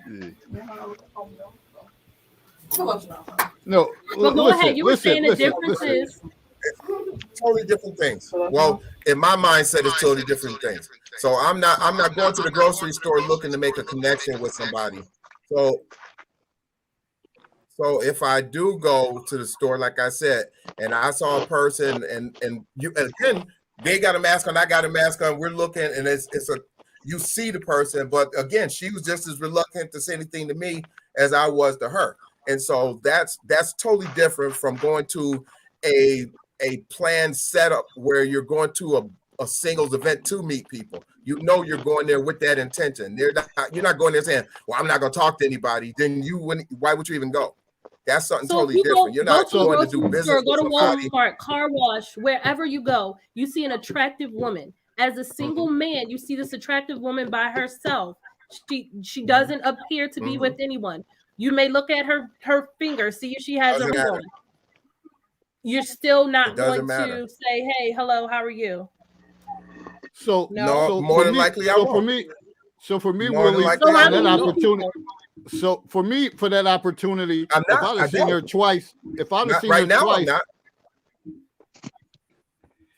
And like I said, the second time I saw her, it caught me off guard. I can hear her, whatever. The second time I saw her, because I wasn't expecting to see her. I think, and that's like I said, it's like you're one place, you saw the person, and then when I was in the liquor store, I was leaving out the liquor store, and I looked and saw her. She was on the other side, and we just looked at each other, and I walked out. But like I said, it wasn't like we were like walking face to face and just ran into each other and started, and I just walked past her. No, I was actually leaving the liquor store and saw that she actually came to the liquor store. I wasn't going to go back in and approach her because, again, right now, I would have said, what we drinking and where we going next? Since we following each other, where we going next? You. Look at Young Shaughnessy with the power move. No, that's a man or a woman that has some confidence. Just like earlier, that Aneta said that you know, it was her and her individual and your individual. That's my opinion. That's how I am. I can't speak for what you would do. And right now, I'm in a situation where I'm not trying to meet new people. I'm not trying to walk, no matter how they look or how interested they may be. I'm not trying to meet people in this situation because there's too many things going on out there in this society that I'm not willing to jeopardize my safety, my health, my life, or anything else to meet somebody new. If I don't know you You want me to already, do your background then checks for you? At this point, if I don't know you already, then at this point, then I don't need to know you. You Okay, so need I me have to a start doing your question. background checks for you. I have a question, Do it. and I don't want to make it seem like I'm just pointing you out. I'm just asking a general question. But first, I need you to do is turn your Wi-Fi off and turn it back on because you got a delay even in your movement. Who? Me or somebody else? Yours. Willie. Like when you talk, we can see your mouth moving, but your words, yeah. So you probably need to turn your Wi-Fi off and turn it back on. I see the same thing with yours though. Really? Is it me? I'm not sure. I know it's a delay. But I will say this. I see a delay with yours too. Okay. I will say this. I think that being single, what Herb was saying is to be receptive and open to any opportunity. Okay. And what he is stating is I understand what he was saying. The same thing Shawnee was saying is if I see a guy, like I'm a little more outspoken than I was before. Before I was like, you gonna pursue me. Now if I see a guy and he in the store, he nice looking, I'm like, hey, oh, that's what you drink? What do you mix that with? You know what I'm saying? I'm asking a question. That's it. Oh, That's it. You buying those Brussels sprouts? But that's you. You know what I'm saying? And I understand that. And I'm not saying you're gonna be me. I'm just saying we gotta find clever ways to maneuver in a way that we can be able to meet other people. Yes, I understand COVID exists. It's here. It's happening. It's not going anywhere. I get that. But you also still communicate with people. I mean, you just said you went on a date some time ago. So there is still some dating going on and some engaging going on. So with people I know. With people I know. Yeah, I'm not trying to meet new people is what I'm saying. What I said, I'm not trying to meet any new people. He's not trying to meet new people. Right. So the conversation. I'm not saying I don't socialize and I don't go places. How do we? I was just about to say, how do we meet new people? Other than this is not about not meeting people. This is about how to meet. So I can answer this question. I'm gonna sit out on this question too. Then. Have any of you guys done?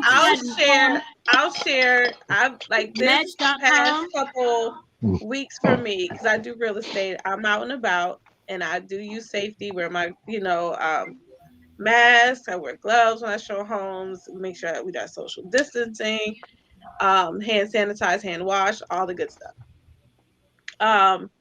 Great. So I have been approached and from showing a house.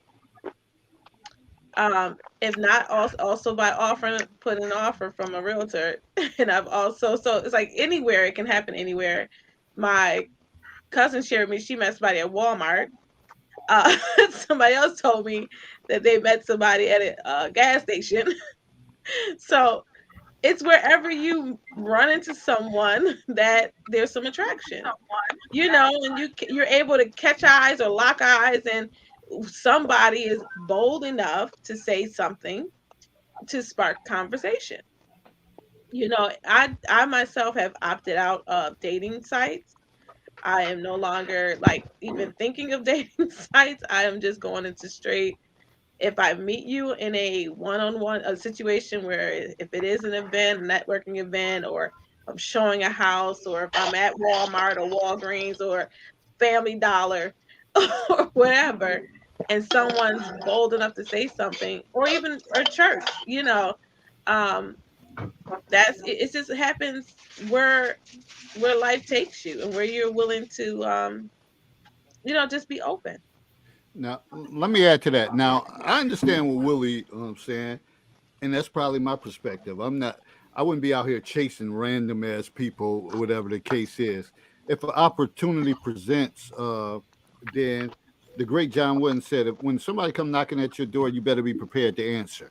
So in certain cases, it's like that. But for people who don't have that stance and they're looking to meet someone, certainly the example you presented, Willie, like I seen her at this spot, and then I went into the liquor store. That probably would have been a moment for whoever to say, "Hey, you following me?" or whatever the case, for casual conversation, and then you never know what would spark from there. But if you have the position to say, "I'm not interested in meeting any random person," then that's fine too. But we also have to think it's not about all this panel. It's about other viewers who like, Right. how the hell could I meet someone? Right. And that's a perfect example of an opportunity to cash in on. Well, like that's to true. say something, and you every never time know you what would talk, happen. every time you talk to someone, it does not have to be because you're trying to pursue them. I go to bars a lot, and I will speak to. I know me personally. It's the older white guys. I will network with them, and they are usually CEOs. Me and my kids, it's this play. It's similar to Dave and Buster's, and it's this guy at your house. He always comes to your house. I always go to your house. This was simply me saying, "Oh my gosh, what's that? That you're what's those shooters?" From then, y'all know how many. Every time I go to Apex, it's like a similar Dave and Buster's. We get $100 cards. This man don't try to talk to me. Mine and my boyfriend kids be in Apex almost every weekend playing games. We got dining cards, all that, and we just be drinking at the bar. That's it.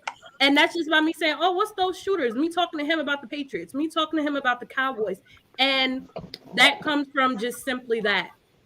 Me just talking to someone just doesn't mean you have to pursue them. Networking is a real thing outside of just business settings. If you see that lady, that lady could have had, I don't know. I don't know. She didn't have to necessarily be someone for a relationship with you, but she may be part of a business that could have elevated your business. And I'm not saying you need anybody to elevate your business, but you really never know what a person can do for you. We're all doing this thing called life, and we can all push each other forward some way or another. We don't know who each other knows. Right. It's interesting that I understand exactly what you're saying, but see, what you said was you asked a person, a man. It's easier, not even easier. It's more. You're going to get a better reaction from a woman. A woman saying something to a man and him responding back, he'll do something.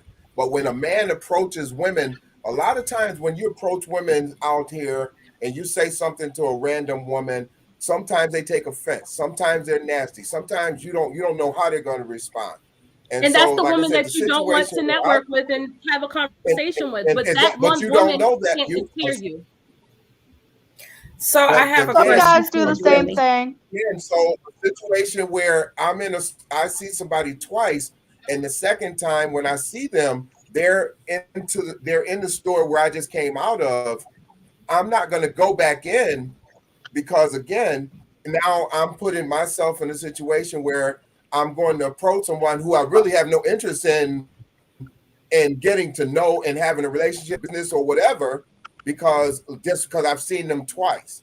Like I said, we both caught each other's attention because we walked face to face the first time, and then later I saw them in the store. But it wasn't like I'll go talk. Now, if it was somebody that I said, well, okay, I want to talk to or have an interest, but there was no interest, that type of interest. There was no business interest. It wasn't a person I looked at and said, oh, well, maybe we could make a business connection. So I'll go back in the store and see, and approach it. That wasn't the case. So I mean, and I said that because you can meet people in the grocery store, you can meet people in the liquor store, you can meet people anywhere, laundromat, anywhere. But the thing is, right now for me, and I was only talking for me, I have no interest in meeting random people and trying to make connections with random people because I have a question. It's just me.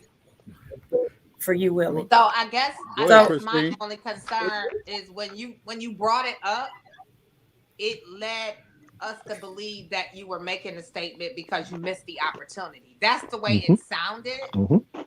Well, people said I missed the opportunity. That's what people kept saying. I missed the opportunity. But right, I understand, and that's why I said I understand what she's saying. Because when you said you guys lock eyes, it made us think that there was some immediate attraction. Yeah, that was a descriptive detail. Yeah. And so when you gave that description, that's why everybody is expounding on it. But if this is my thing, right. If there and was, I understood that, and maybe there was. I didn't know you. If I'd have seen you in a store and I didn't know you, and we was in Wegmans and we looked at each other, we got our mask on, then I'm going to a liquor store that neither one of us communicating that we going to this liquor store, and I see you again. Right. I in my head, and I'm going to say something to you. I am going to say to you, "Oh wow, I just saw you in the store. Wow, what a coincidence!" It's what you drinking? And that's what I said. If I was in the aisle, if we were walking in the aisle and I saw her and we came in vicinity of each other, but the fact was, like I said, as I was walking out the store, I looked and she was in the store. I was leaving out the store and we looked and saw each other. And I went out the store. I was not, and like I said, I was not going to go back in and say, "Oh, we just saw each other." No, I had no interest other than it was just, like I said, it was amusing and interesting. And I did think about it. I said, "Wow, I could have went back and said something to her." But like I said, I don't have. If you thought about it, Willie, I have no desire. I have no desire. You know, I've been for almost 3 years. I've been single almost 3 years. I want to hear Christine. I want to hear Christine comment. I want to hear Christine. Yeah. I have a question for Willie. So that experience. Yes, go ahead, Christine. I'm sorry. The experience that you just described to us, had you found the woman attractive, would you have ventured to at least say hi or, "Hey, I just saw you"? If you found her attractive. No. And she was attractive. Even if she was attractive, and that's what I'm saying. Okay. Willie, I had no desire.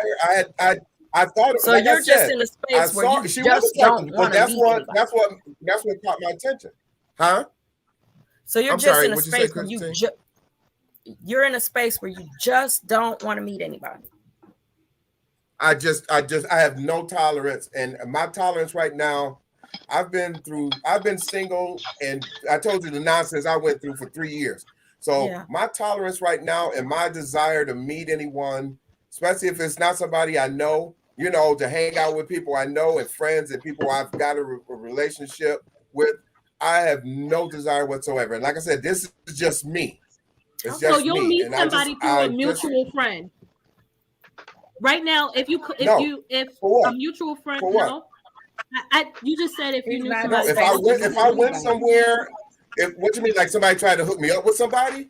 Yeah, let's just say a good friend of yours that you trust, a good friend of yours that you trust, like, "Hey, I know somebody," and et cetera, et cetera. Would you consider getting to know that person? It depends. He not because he knew. So through mutual friends. Mutual friends is how would answer the question how you would meet someone. Right now, listen to my words. Right now, I have no desire to meet anybody I don't know. I have no desire whatsoever. If I don't know you, if I don't know you, or if I haven't had like some type of interaction with you prior to all this stuff going on, I have no desire to meet new people. No desire whatsoever. And it has nothing, and it really doesn't have anything to do with the pandemic, but it just taught me during these 3 years. And I'm just going to share something with you guys. These almost 4 years, even before the pandemic hit, where people who I thought were friends and family and tight with me, I haven't heard from in 4 years. People I've done things for. So now for me to go out and try to make new friends, I'm 50. I'll be 60 years old this year. I'm not trying to make new friends.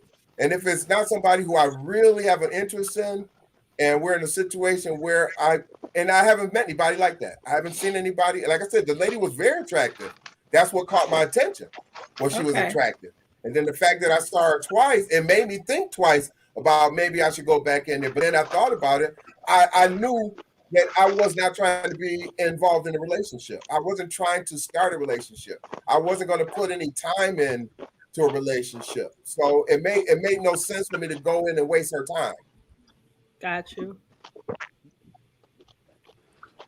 Woo-wee. Man, y'all killing me tonight. Y'all killing me. I mean, but haven't we all kind of been there? Some of the things that we've said individually, some of us we've said the same thing. Like, that's not what I want to do right now. It doesn't matter. He could be fine. He could be rich, or she could be fine, and this, that, and the other.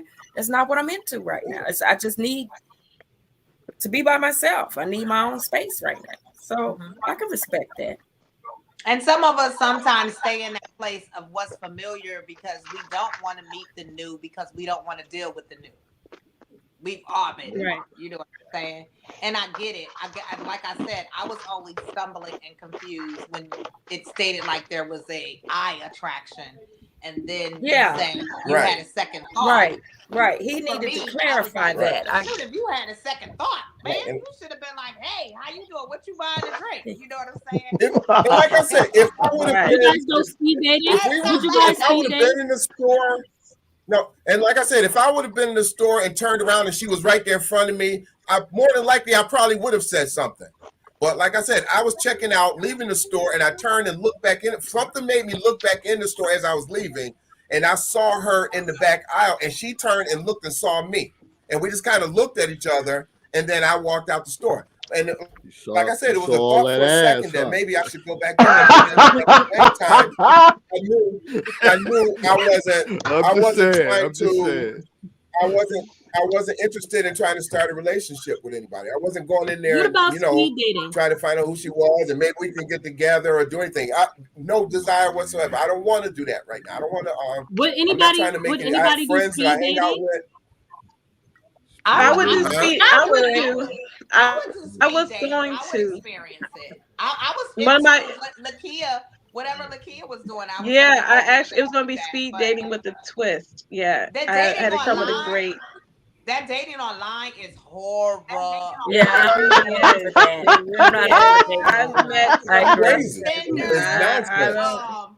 and when you say like online, is it just like the dating websites, or it's just like on social media in general?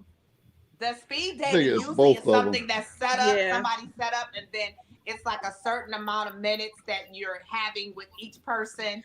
And it's probably like for example, 10 men, you got 5 minutes or 2 minutes with each one of them, and women as well. And you just speed dating and whatever connect. I mean, I would try to do something like that, but again, I'm very open right now.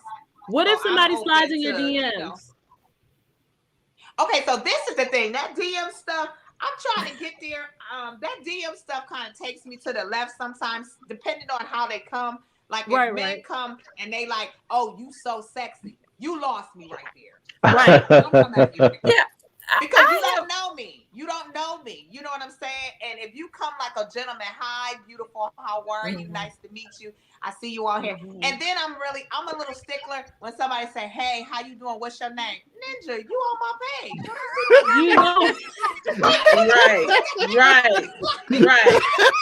Isn't that the craziest thing? It's like, did you just see I know you just get my profile name. And you gonna say, that's just somebody not coming prepared. Nervous. They're not coming prepared. I'd have been like, Lisa. Right. I've seen that too. That's like the funniest thing. But the interesting thing is that I have experience where, so this is what I do when somebody comes at me like that, and I'm like, okay, let's video chat. I do that immediately because that's not my way of the catfishers. Let me just see you real quick. Oh, well, I'm not ready for that. No, it ain't about you being ready. It's about me verifying you are who you are. She pulling cards. So I had one person try to do like a video share where you can share your screen, but it wasn't that person. The person had a mask on their face, and they were trying to talk like it was them talking behind the mask. I was like, you got to know people smarter than this. Right. You got to do that. scam. And I hung up and I blocked that person. Like, y'all crazy. I do it just to be amusing to say this is a video chat because I know I already know it's a scam.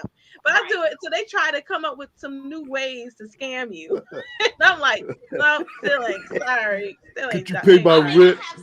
You have some stickler things that you just kind of like. I'm not gonna tolerate this. I don't like the whole sexy comment. I don't like when men come with their sexual comments and they don't know you. I don't like that. I don't like men to a lot of men rant on Instagram, just go ahead and video call you.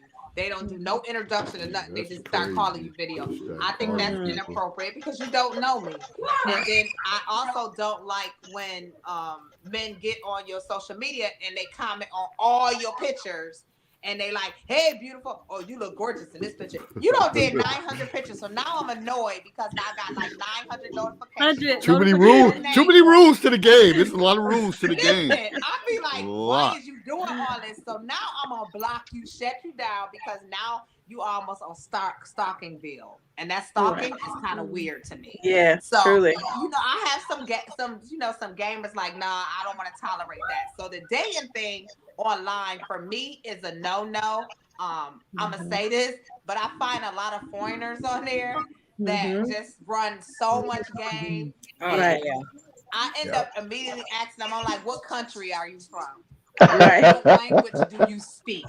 You know what I'm saying? Oh and then when they start telling me I'm from Nigeria, I'm from Australia, I'm from I'm like, oh yeah, I'm not interested. I know three different people that are married with kids from either eHarmony or Match.com. Lie to you not. And this is like 5 years and over. Like, really? This exists? But there was a point where 1 in 8 marriages came from online dating sites. Matter of fact, my ex-husband and his current wife, they met on a dating site. They can, but that's going to depend upon the two people involved and what their end goal is. And a lot, let's take Tinder for instance. Tinder is not, I repeat, is not a dating site. I know somebody married from Tinder. Correct. I know somebody married off of Tinder. Tinder is nothing more than a way to put two people together who have a physical attraction that just want to have sex. Yeah, exactly. Period. And I know two people that met each other just for that purpose, and they are married. I want to say they met in like 2017. 8 years married with 3 kids and a brand new house. Tinder. They met via Tinder? My cousin got married. Via Tinder. I like to know. They just had their wedding anniversary, and she got on Facebook and did a little video explaining how they met each other on Now, Tinder. I'm personally, I'm scared. Hold on. I just want to adjust what Annetta said. Now, was that their intent when they met? Yeah, that was their intent when they met. Oh. And they met each other on Tinder, and they're 8 years in with 3 beautiful children and a brand new home. And they met on Tinder. And that's the only reason why I got on, because I was joking with her and was like, well, shoot, Auntie gonna get on Tinder. Maybe I'll find her. And that's the point that I was going to get at is the average person getting on Tinder for that particular purpose. No, absolutely not. I think and that's what I'm trying to drive home. Is it Tinder or Plenty of Fish? Plenty of Fish. I think you're talking about Plenty of Fish. That's the Plenty of Fish is the one in sex, I think. Yeah, and I've never been on that one. No, I've never been on Tinder, but from what I understand of how Tinder works, is you either swipe left for the person that you don't want to meet, or you swipe right for the person that you do want to meet. Right. And what I'm simply saying is, but there are different levels of I guess what you want to meet. I'm pretty sure I think Plenty of Fish is one of the ones that is strictly for sex. In Tinder, I'm not sure. I know Tinder is not it's not exclusive for sex. It's strictly for sex. Be what most people are looking for. Fish isn't strictly for sex. Listen, we got bigger issues. I just got a message for someone. They said, from now on, your corner is called the Liar's Corner. They're saying that we lying here on this panel. That's what they said. They said it's not the counselor's corner no more. It's called the Liar's Corner. Who's lying? Wow. Who lying? Who lying? What folks lying? What y'all lying about? That's all they said. They said for now on, man, and it's not the council. I don't think we should entertain anonymous comments. Write it on the bottom, put your name there. No, this is a personal. This is a person's message. This is especially if you're telling somebody they're a liar. Yeah, I think that's very juvenile. But one thing I'm gonna say is this: that when we think about dating, I think anyone, in my opinion, is open to possibilities. You never know what's gonna happen when you meet someone on any capacity. Like I said, but the thing that disturbs me the most is when someone's in a relationship trying to hook up with you, or they're married trying to hook up with you. That's the part that disturbs me the most, because if you're in a relationship, be in that relationship. Like, and what makes you really think I'm gonna trust you while you sitting there texting me, inboxing me while your girl's sitting right there on the next room? I mean, that's a bad motor scooter there. Right? And then they try to say, well, I just want, at least I'm being honest with you. And I'm supposed to honor your honesty. But what about you being honest to her? What about friends? So what make you think I'm going to think that you being honest to me now, you going to be honest to me later? And you ain't being honest to the woman that you live with. That you just proposed to. Married with, or proposed to, or you shacked up with, whatever. That's what irritates me the most. And then I strive to be kind and say, no, that ain't my thing. No, but nice meeting you. But hey, but it don't gotta be, still try. I said, no, I still try to be kind and say, no, I honor you as your friendship. So that means I'm honoring your wife and your kids. And they still don't get it. So do I have to cuss folk out? Which I'm not cussing folk out, but do I really have to be like rude? You definitely have to, Lakia. You definitely have to put people in their place. Yeah. At one point, maybe not cuss them out, but you do have to end up being rude. Right. Yeah, you gotta be, and sometimes you have to be to the point very where direct. you have to get downright very direct. I had a guy who inboxed me and was like, I really want to have sex with you. Wow. I did not know him at all. That's brazen. And I said to him, wow, what a great introduction. I said, wow. I said, well, I'm just going to say this to you. You have a great evening. Happy New Year's. Have a good life. And I'm going to make sure you read this. So I'm going to make sure your little picture is at the end of this, because this is probably the last time you'll be able to send me a message. Right. That is ridiculous. That cold and that cut off, because you got to teach people how to treat you. Right. And I get that. And I'm going to teach you how to approach me, and I'm going to teach you how to talk to me, and I'm going to teach you how, I'm going to show you what I'm about. So my thing is, you can't be double-minded. You can't say, I'm single and I'm waiting for the nice young lady, or I'm waiting for the nice man, but in the same breath, you're like, no, I ain't really waiting for nobody. I ain't really trying to date. No, you either do it or you're not. Dating is black and white. You either dating or you're not. You're not. Okay, there's no in between in there. There's no fish going in the water. You either swimming up or you're going down. There's really no, Excuse me. So my thing is, with the whole dating sites and the social media and all this stuff, people think during the pandemic time that was the safest way of dating. I started talking to a guy I grew up with on FaceTime. And we started FaceTime each other, and we started engaging. We started eating dinner together, watching movies together, all types of stuff. And it became very intriguing because we started learning each other everyday behavior, because we made a point to interject each other into our lives together on that. To me, those are different dating tools as well. You got to. So that was virtual. So that was virtual, Netta. That was virtual, y'all. Okay. Virtual. You got to be creative with your dating tools. I remember one night we literally set up our plates and tables and wine and glasses and everything. We ate dinner at our dining room tables together, and then later we went and watched a movie together. So, and it was heated during the pandemic, right in the middle, gulf it all. So you got to be creative with the dating. The dating you got to be open. Like Herb said, you got to be open. You got to be receptive to it. We can't just be like, oh yeah, I ain't, and I'm not no dash at you or nothing like that. You can't say I don't want to meet new people, I don't want to do this, because none of us really want to be alone, and none of us not want to have that companionship. So you got to be open to the opportunity of meeting new people. And that's and then like you said, the interesting part is what gave them the impression that you were okay with being approached that way in the first place. You know what I mean? That's the part, the audacity that people have. I used to feel that way, but at the same time, these men are bold and they try it. And women, yeah. Because if you look at any of my social media, I don't even have full body pictures because I know that I am a curvy woman and I don't really want that attention, and it has caused issues and problems in the past for me. So I don't even do it at all. I don't even, for the most part, I don't take full body pictures on the internet. But these guys come. I'm talking about. I get lit DMs all the time. Lit DMs all the time. Lips? You said lips or lip? Lip. LIP. Lip. What's lip DMs? Yeah. It's any and everything you could think of. And it's just like, first of all, I don't know you. I guess I'm older today. Me too. Because that makes no sense to me.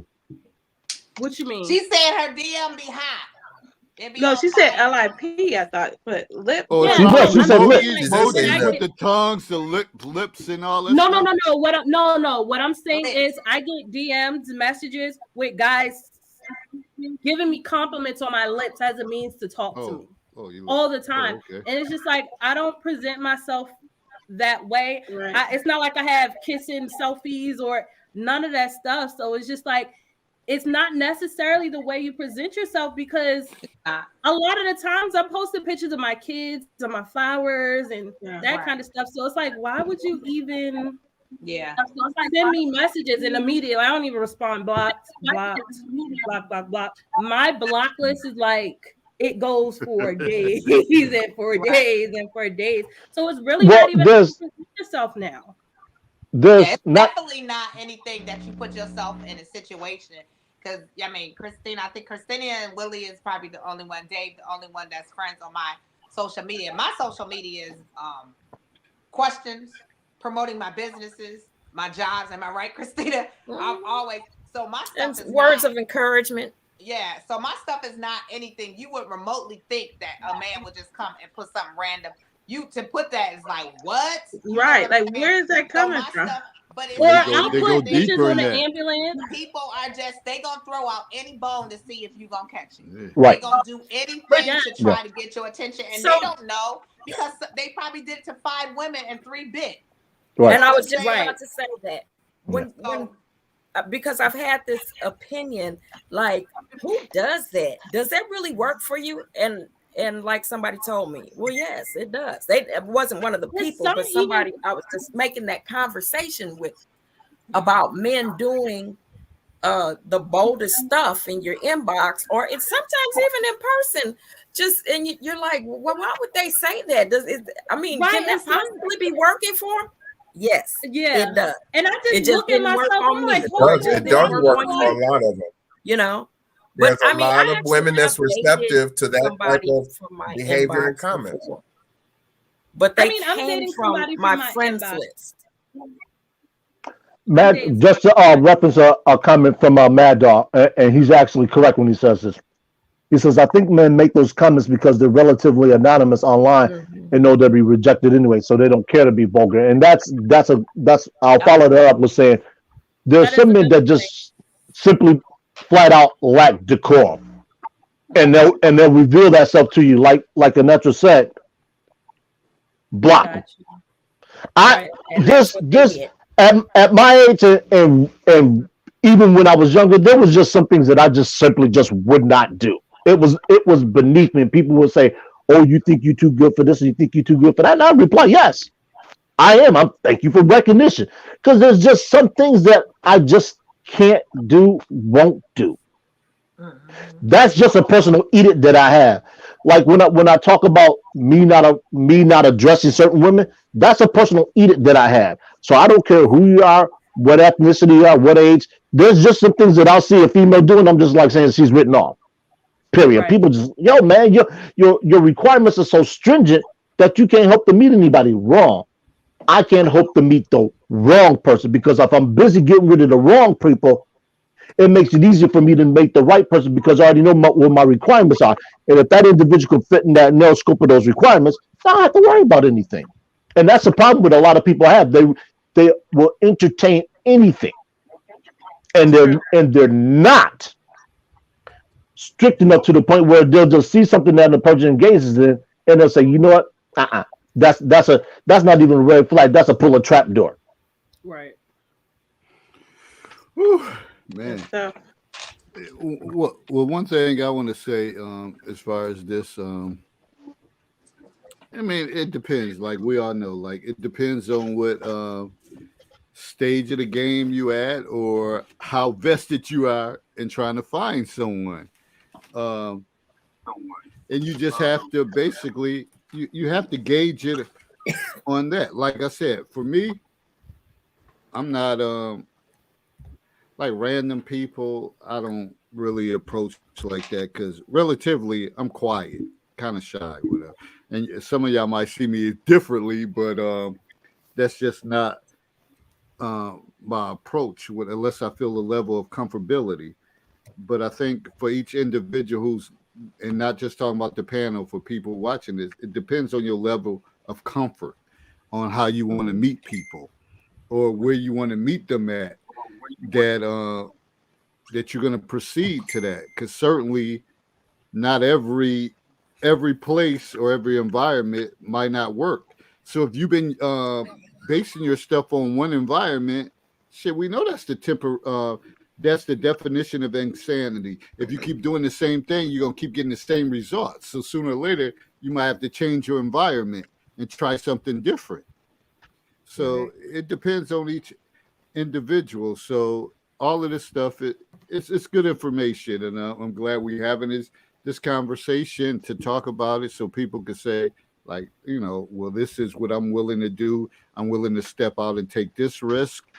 So it's all good. But I think we bypassed the point. And we're going to go to this point right now, because we need to talk about this. And y'all probably tried to defer me off that point on why is it so difficult for women to accept and be accountable for their decisions. That was the topic. We're never wrong. That's why.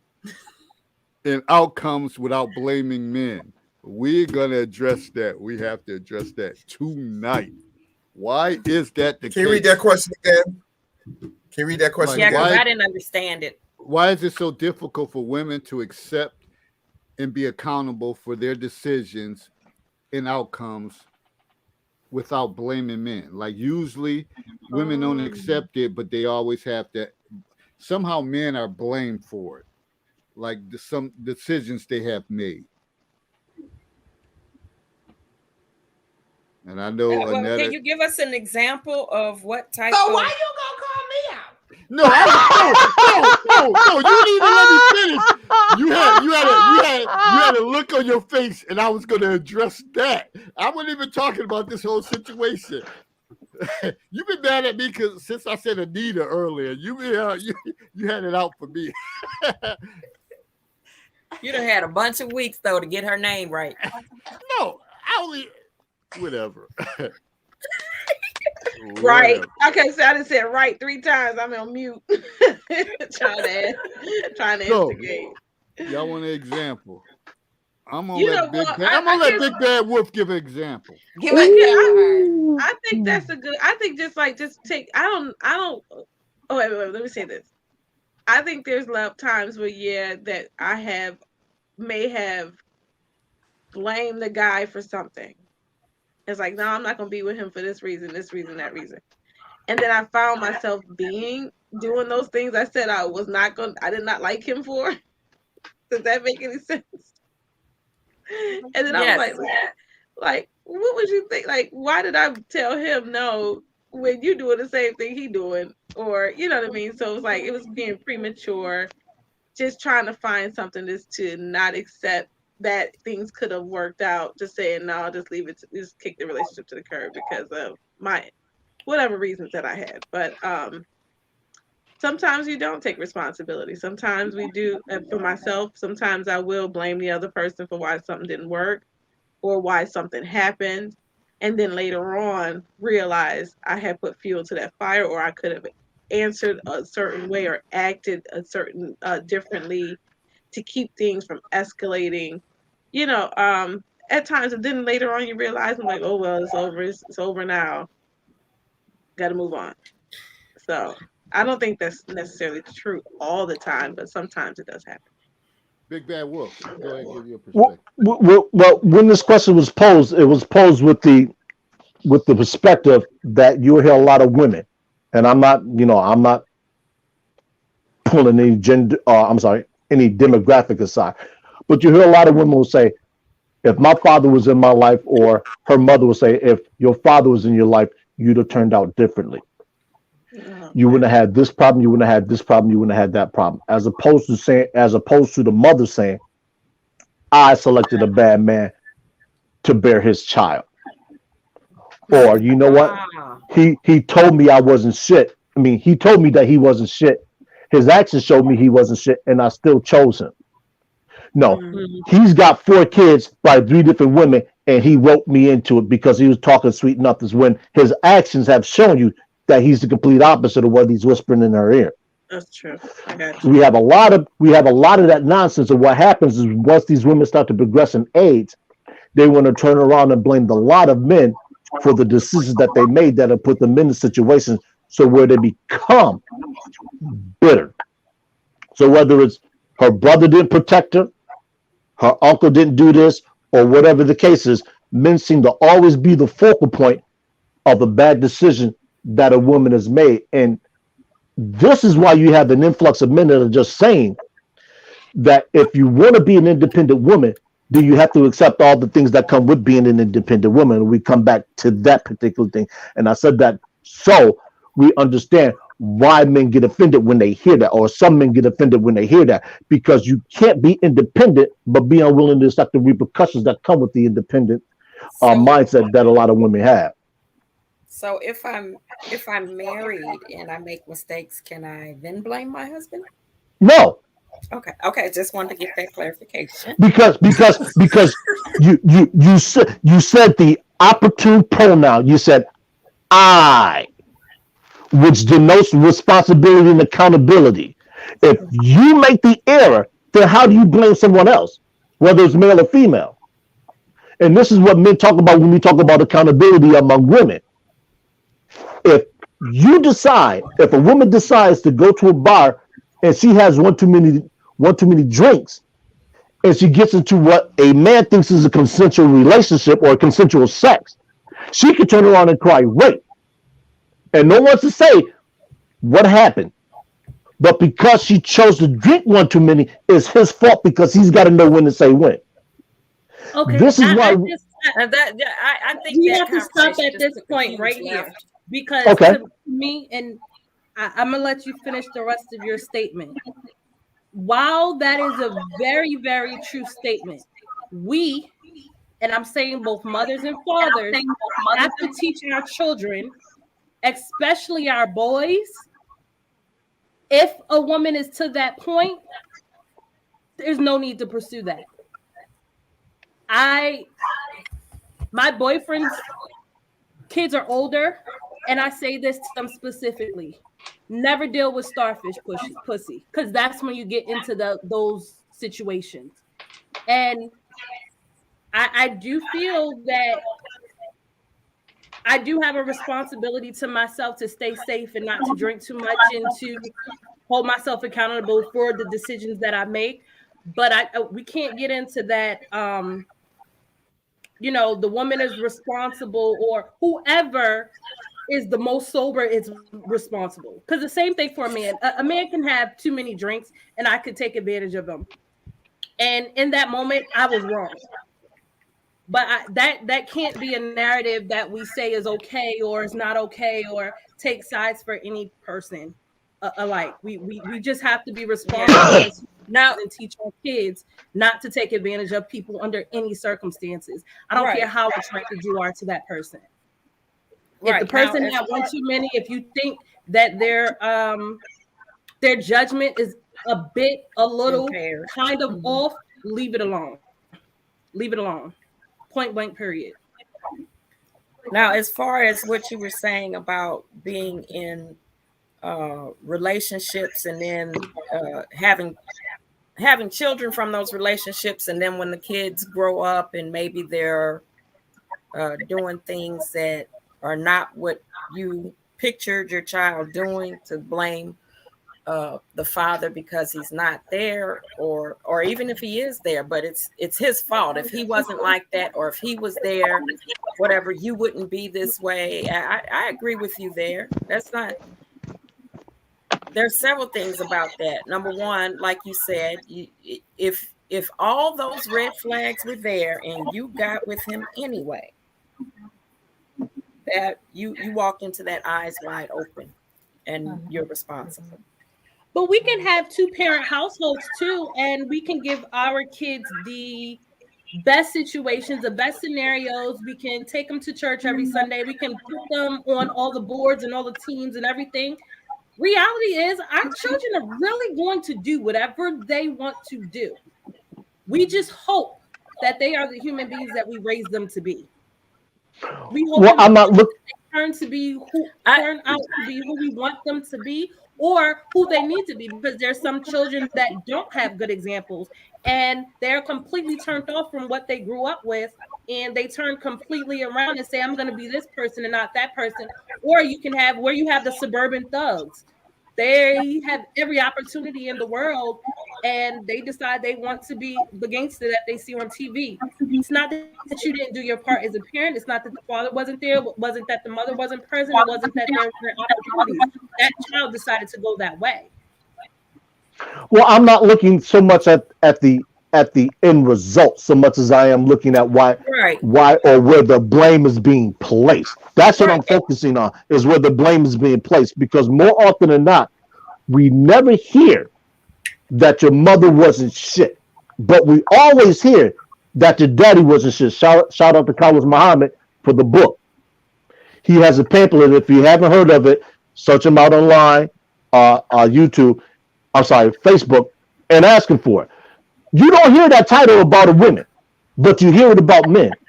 Rarely do you hear about the deadbeat mother so much as you hear about the deadbeat dad. See, there's no equality in that. Society has shifted that to where the man puts an inordinate amount of blame. So if we're talking about balance, then where's the balance? How come we don't have daytime talk shows that villainize deadbeat mothers, but we've had talk shows, movies that villainize the deadbeat dad? But as I said, the more, not to cut you off, I apologize. I think the Maury show might be exposing a lot of deadbeat, like, you know. Right? No. It does, but it doesn't vilify them. There's a difference between exposing and saying that vilified. Right. Because I got you. Yeah. Well, let me ask this question. Does it go along the lines what I was sharing earlier about, where depending on how a woman is treated at home, that's the way they will try to advise their children how they should be growing up in relationships. The question becomes, treated by whom? I'm saying that if the mother, if she was treated wrong by the father, and now the mother's saying to the child, don't marry a man like this, because okay, that's fine. Right. I would advise anybody not. First of all, I would advise anybody not to stay in a relationship where you're being mistreated, or at least if you think you're being mistreated. But any parent, male or female, should always advise their child on how not to remain in a situation that, simply put, isn't conducive to them being treated well. If you feel you're not being treated well in a relationship, leave. Even if that means that something needs to be done with the children that have come of that union. Because you, as a parent that's suffering, you can't raise a child right. I don't care who you are. It's just simply not possible. because your frame of mind is in such a place where you can actually teach that child. Because once you become distressed, the lessons that you teach are under that stress.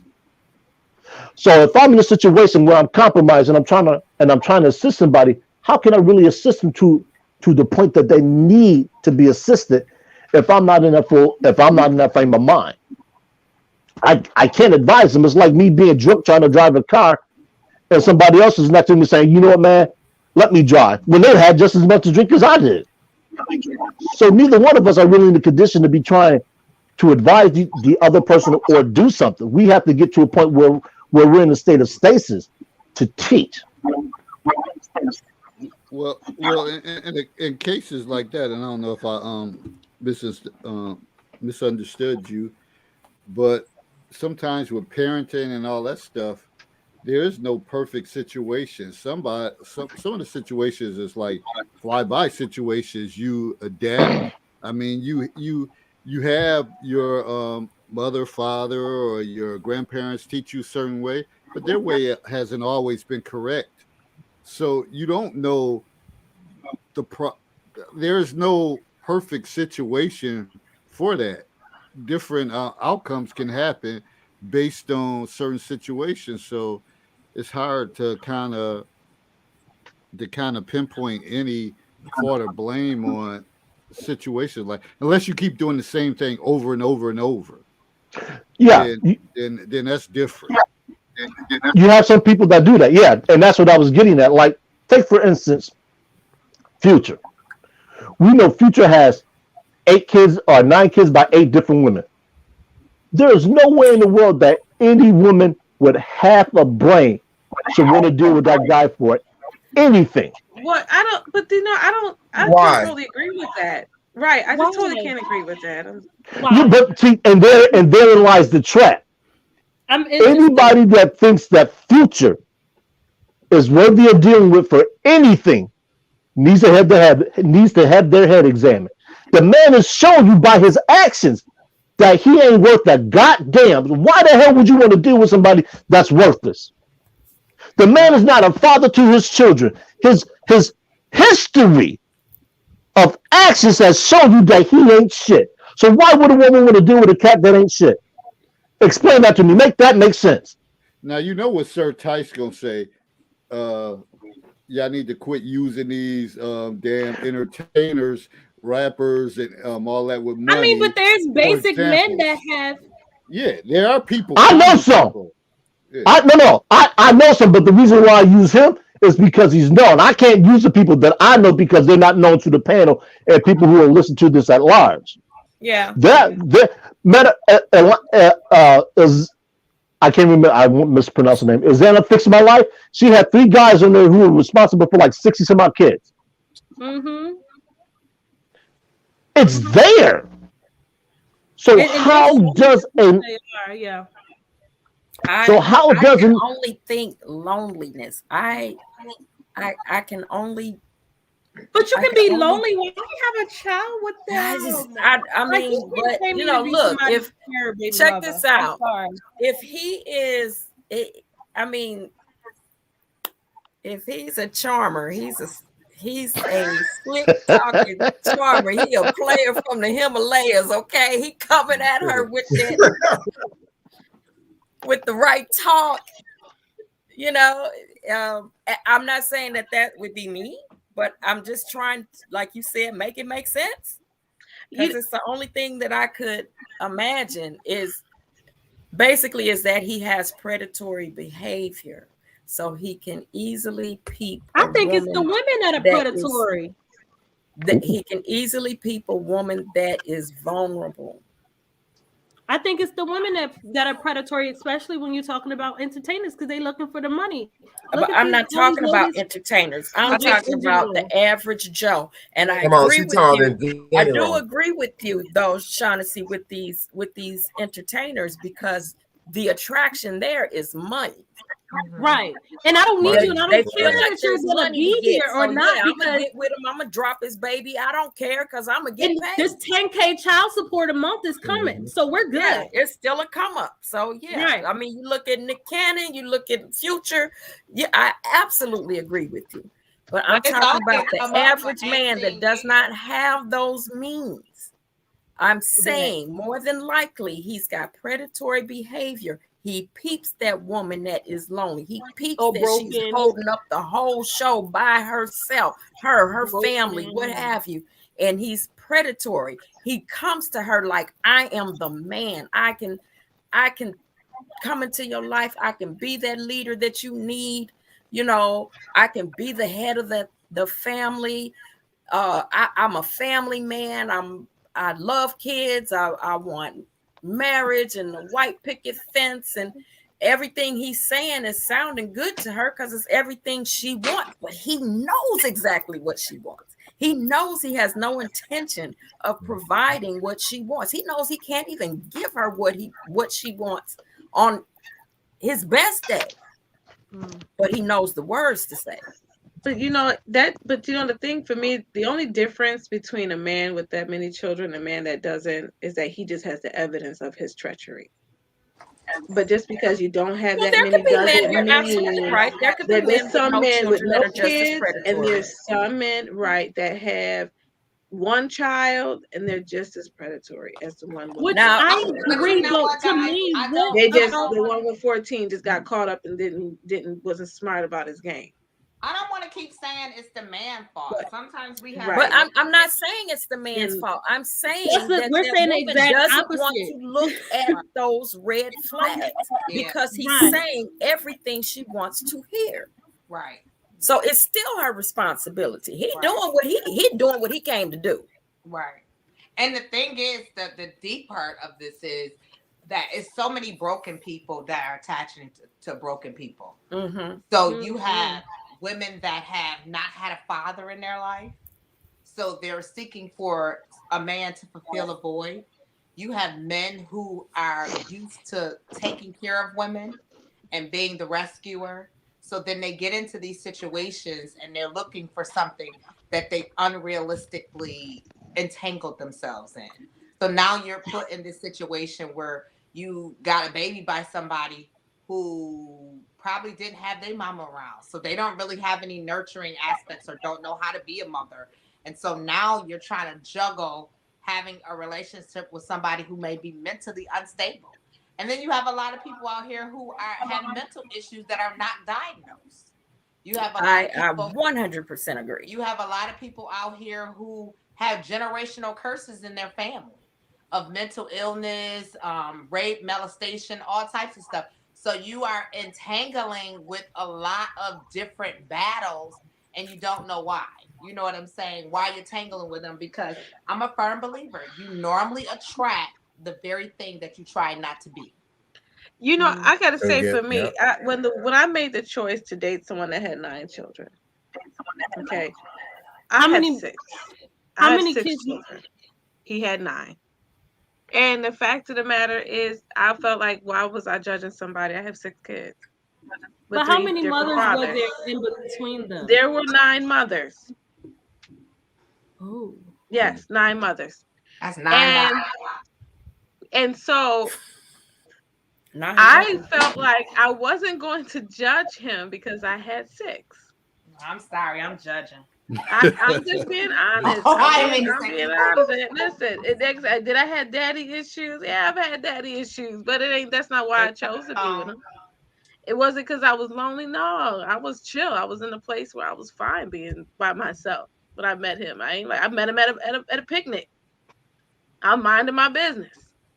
He pursued me, and I was like, he was a very attractive man, tall, dark skin, handsome, got body, muscles. So would you have a baby with him? Other things that just was very attractive. Would you have a baby with him? But would you have a baby with him? No, I ain't had no kids with him. No, I can't get no more kids. No, but I'm saying, would you? Would you? No. Would you have had a baby with him? No. Those days were over. Those days are over for me. No, when I met him, no. So he reminded me a lot of me as far as he was very kind, very protective, came out very loving, He got 9 kids. Hey, I got 6. Okay, so I'm like 6, 9, 3. Okay, I get it. See, look here. The question is, so you got 6 different dudes. Yeah, I saw Future because it's not about the kids. See, people think about that with kids. I don't think that kids are a burden. I think that kids are. No. I'm not saying that kids are a burden. What the heck y'all gonna do with 15? Y'all can't never go nowhere together. No, y'all can't ever go on a family trip. But your kids aren't little no more. So that's the thing. I can't. Not everybody can say that, but I can. You know what I mean? That's a difference. And her life is different. Like me, I couldn't do that because I mean, I love my kids, I love my grandkids, but I don't, and I work. I don't like my kids to be having them around me like that no more. I'm not in that place. Okay, I don't want to wipe nobody nose. I don't want to feed you. I got you. I don't want. See, I'm still with, and the kids are we're all doing stuff together. Everybody have a different place that they're in life. I could not dare date a man who has little kids. I'm not gonna date you. Okay. If you got little grandkids, because I got grandkids. I mean, but my grandkids, I'm looking forward to having grandkids. That you know what I'm saying, that I'm gonna be with them. But you have stipulations on what you can date, and you date what you like. Shoot, he's sexy. He got 9 kids. He's sexy. I probably looked at him like, hey, what's up? We're gonna have a little fun. I probably wouldn't have took him serious. Like, we ain't being serious. We're gonna have a little fun. But everybody has a different, mindset. Stop laughing. I do. That's me. And I know some people look, that could have been you, but that's me. And I don't put what I project, what I feel for me on nobody else, and nor am I gonna tell somebody else, well, you must ain't got it all because you're doing it. Nah, there's a lot of things people doing that I could say that about, but that's their business. Do you guys believe that we date how we are? Like, you're nurturing. So when you date, you're dating in a nurturing mindset. Right. Okay. Absolutely. I'm aggressive. So I'm dating with aggression and aggressively. Okay. So do you think that draws people to you that kind of want to battle and challenge you? Oh yeah, I got men trying to challenge me all the time. And then the ones that I like that are quiet and laid back, they like, nah, you talk too doggone much. You know what I'm saying? So then I kind of try to kind of chameleon step you. But everybody date on the basis of their personality. She's very nurturing. So in the Kia mindset, somebody with 9 kids, she's still in a nurturing mindset. So she's going to look beyond the 9 kids and she's just going to see the inner person. Me, I'm aggressive. So in my head, I'm thinking, yo, I like to jump on a plane and go out of town. Yo, he got to pay child support. He got 9 kids. He might got weekends visitation. I'm in that mindset of thinking, and I'm like, yo, I ain't with that. I ain't about to do these kids stuff. So everybody's situation is different based on how they date. You know what I'm saying? I get you. Yeah. Willie said he doesn't like meeting new people. He has a familiar mindset. His mindset is he likes to connect with familiar people. So I think everybody date where they are. Y'all get what I'm saying? I got you. Yeah, that makes sense. Yeah. Yeah, I mean, I agree. It doesn't make it right or wrong. It's not about it being right or wrong. Insane. Because I'm nurturing, like Lakia. You all know I got 6 kids. I'm very nurturing. Although I try to be careful not to. Like, don't be like me. You ain't like me though. Like, if he got 9, you ain't but you ain't budget. I don't have I didn't have the patience when I had. I said it on this panel before. When I just had 3 kids, I wouldn't date anybody with kids. I would not date. I know that sounds bold, but I wouldn't talk to anybody if they had kids. I wasn't talking to them. I knew I wanted more kids, and I didn't want any pushback. I wanted somebody with no kids. See, and I only date people with kids because if you don't have kids and you're not very active in your kids' lives, then we're not ever going to have. I got what I wanted. I got exactly what I wanted. Yeah. I met somebody that didn't have kids, that wanted kids, and we were together for like 10, 11 years.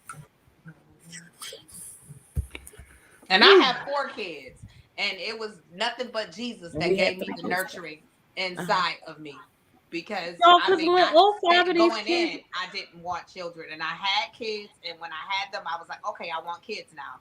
And so I had to develop that nurturing because I was very self-centered in myself. I was spoiled, self-centered.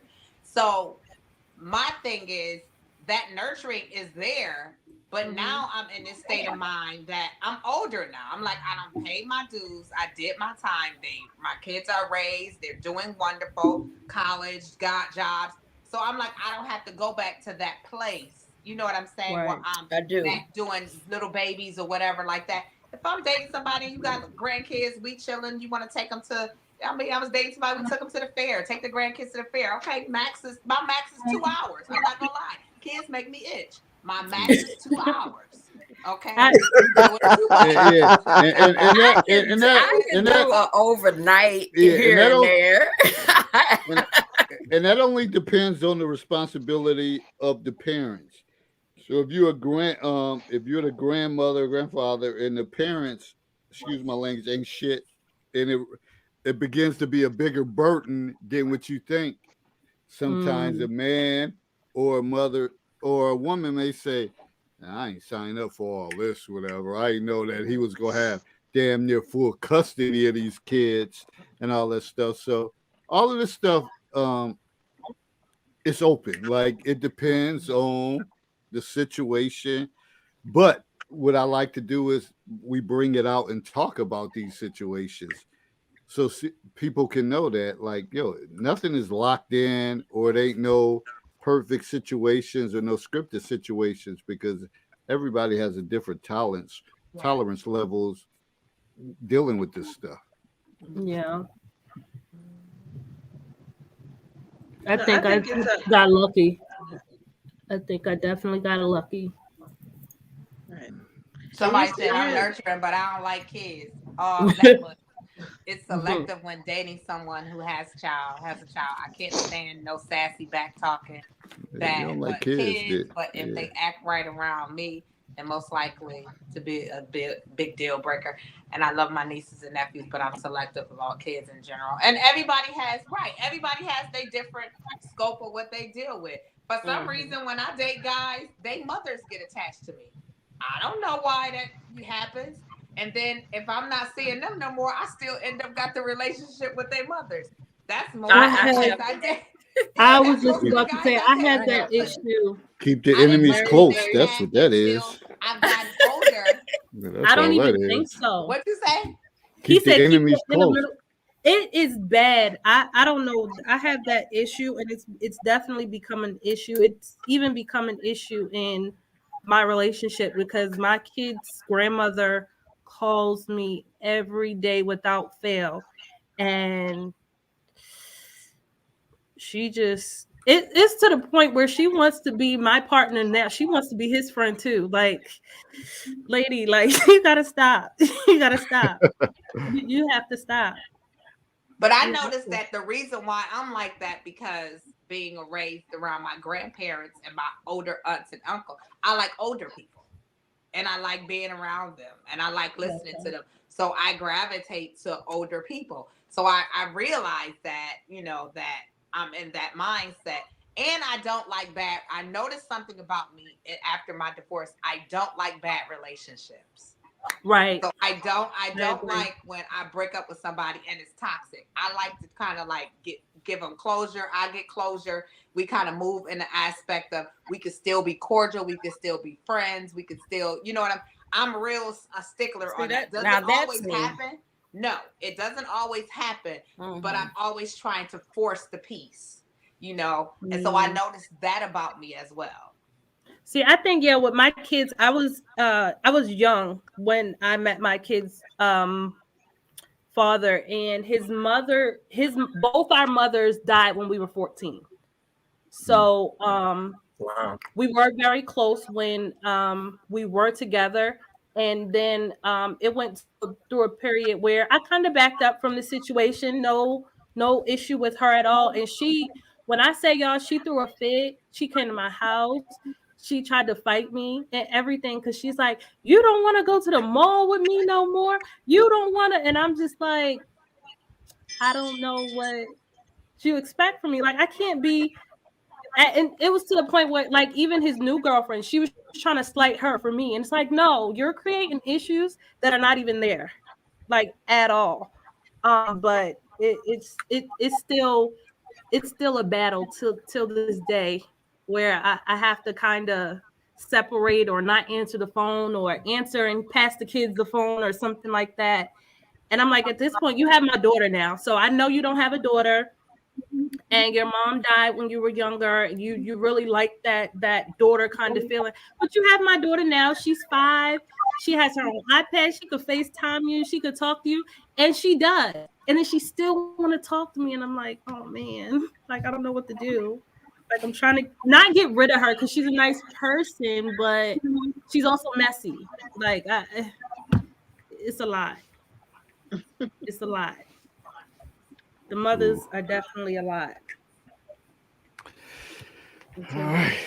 Well, we're not going to even bring the video game component with the grown man playing the video game. We're going to use that as a carryover to next week. Yeah, we'll do that for next time.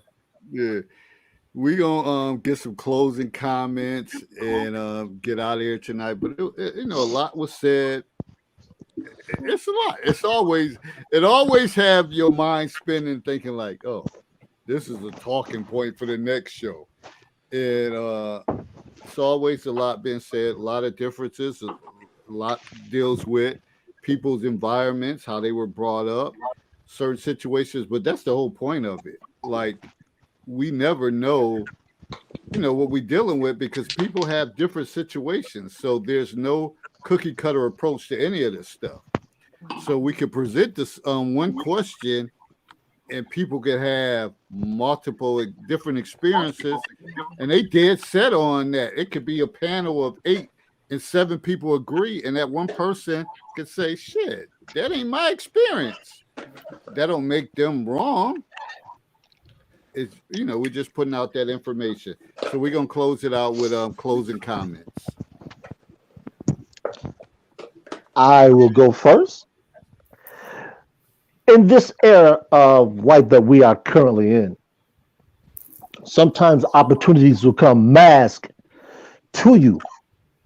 The question is, are you willing to play in the masquerade ball? If you are, play. If not, don't. And as always, growth and understanding occurs in the gray area. Godspeed. See you next time. There's always a meaning in a Herbert Lewis statement, Willie. Yeah, he's sending y'all a riddle to think about. Y'all can talk. I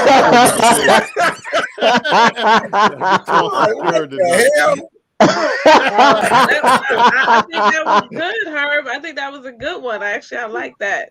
Are you ready to play in the masquerade ball? Because a lot of people are wearing masks, and that's where my closing statement is: be true to thine own self. And our girl used to say that, be true to thine own self. Yes, she did. You're only lying to yourself. Yes, sir. At the end of the day, when you're not being honest with what you say, the words that come out of your mouth. Because at the end of the day, who are you really trying to prove what to? So that's why I strive to be transparent and be true to mine own self, because that's the best way that anybody can be, and that's the only way that you can stay free, try to receive freedom, and be able to grow when you just be honest with yourself.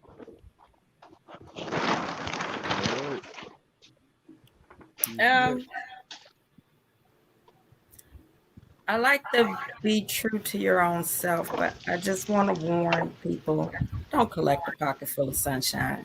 Stop collecting them red flags. Yeah. Let's take care of yourself. Take care of yourself. It is okay to put yourself first. It is okay. Yes. Good one. That's all I got. Mm-hmm. Okay. And to piggyback on what Christina said, I'm a firm believer that what Lakia and Christine said, being true to oneself and making sure you value you first. Okay. And I know a lot of people say, why you always say that? I say that because if you don't value you, then the other person won't know how to value you. Okay. And you have to love yourself. And the biggest thing is being honest. I say all the time, it's awkward as heck for a grown person to lie to another grown person. For what? You don't have anything to prove to nobody. You have to live your life.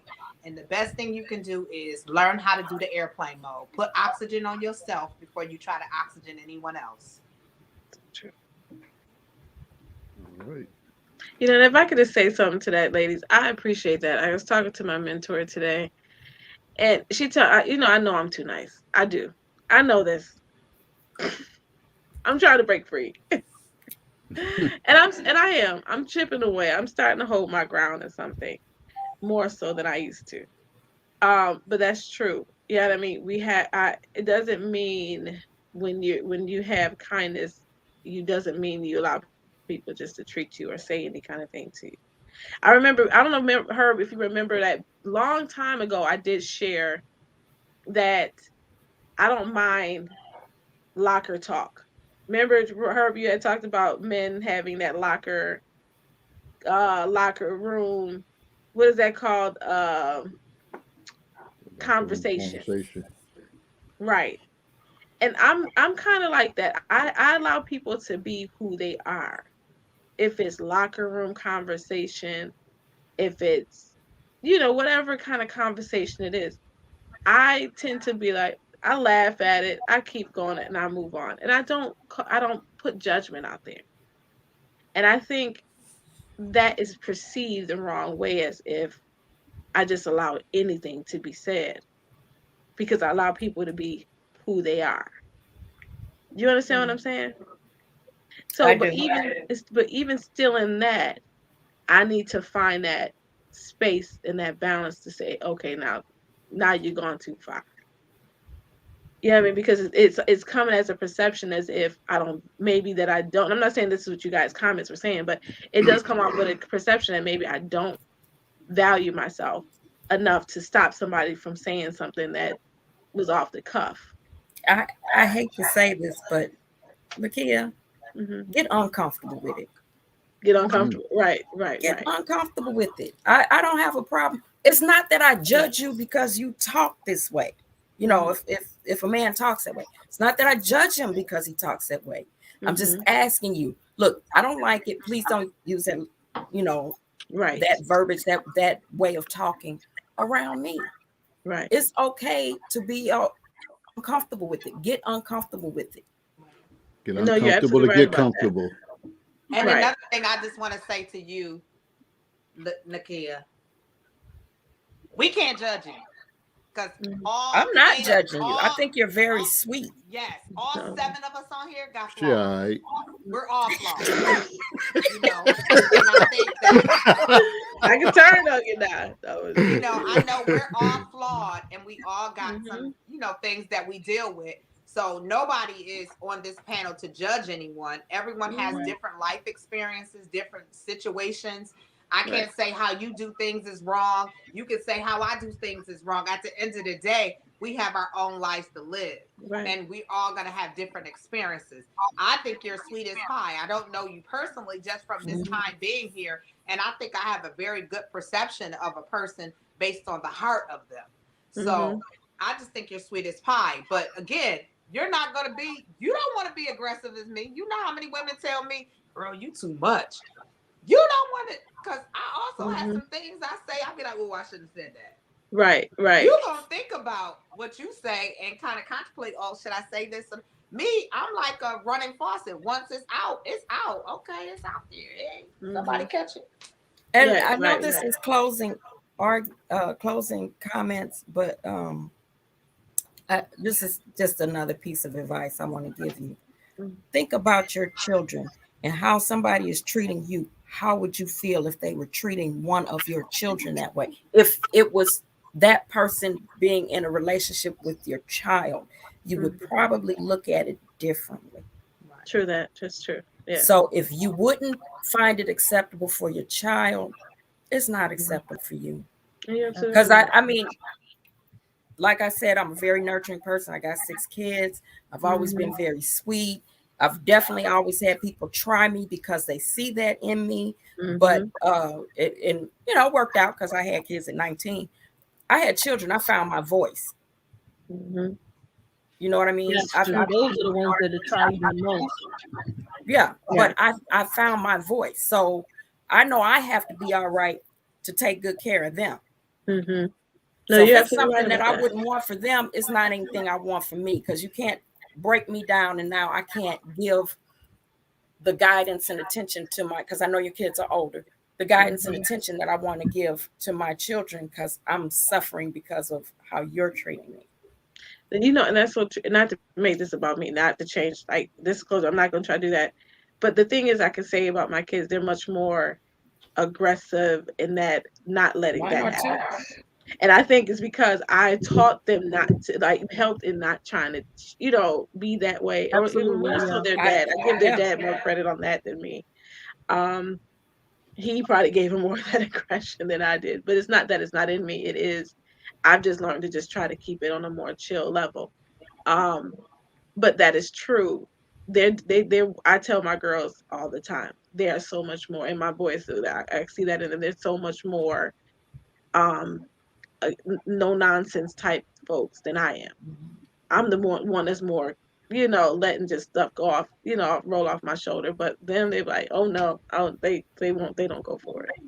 So, but that's something that I need to just say. This, like, again, just get uncomfortable with it. So I do appreciate that. Thank you. All right. Willie. Well, I'm going to say like this. I said tonight was ladies' night, and now I was right. So I'm just going to close out with, I'm not even going to close out with my regular headshot deal. I'm just going to say that, it's 2022. You need something different anyway. I'm going to come up with something different, but this one, it just hits home so well that, I can't find anything to replace it with. But I think that this was a good show for the ladies to, really communicate and support each other. And I think that's great, because sometimes we do need support from each other, the guys with the guys, the ladies with the ladies, because you guys can relate to each other.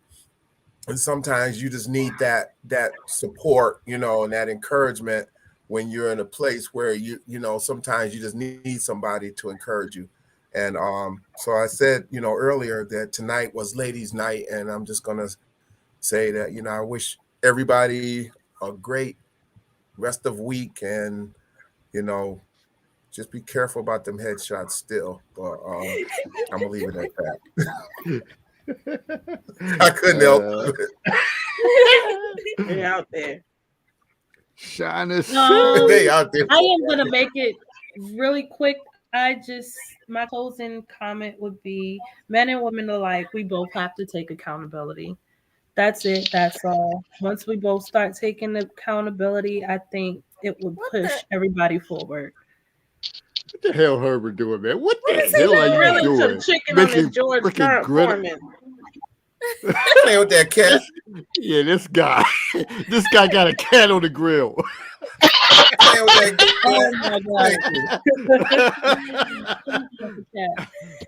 God. Goodness.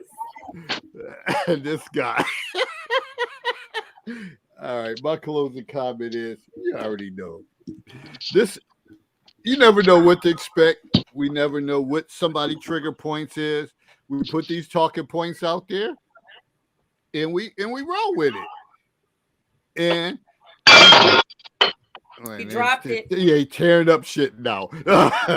And we have to deal with what comes with it. The only thing we can expect is another outcome to come out of it, so that we can proceed on to the next conversation. Because like I said, these conversations don't need to end. We need to have them. I wish it was a bigger platform that other people can be involved, that we need to have these conversations, because whether people know it or not, we're struggling. And socially, and Willie talk about being a better you. all of that stuff we're struggling with overall. Now, some people may say, I ain't struggling with shit. I'm fine. I got mine and all that. But overall, if it's just you and then your community is struggling, that shit impacts you.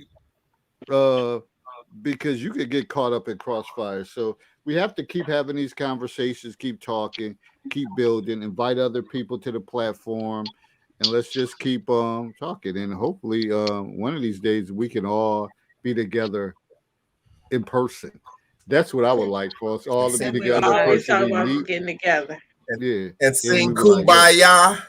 Yeah.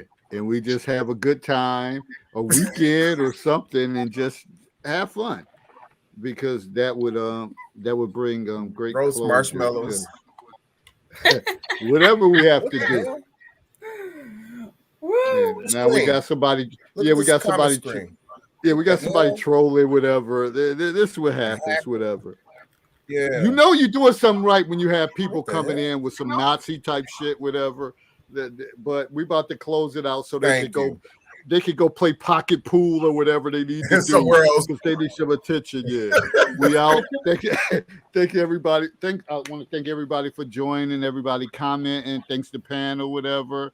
Hit me up with talking points and we'll move forward. And everybody, again, stay safe. Have a productive week and let's make 2022 great. That's all I got. Yes. Good Wonderful. night. We out. Good night. Good night, everybody. Good night, everyone. Good night. Good night. Oh gosh, somebody actually did that now. Yeah, they was some Nazi type shit.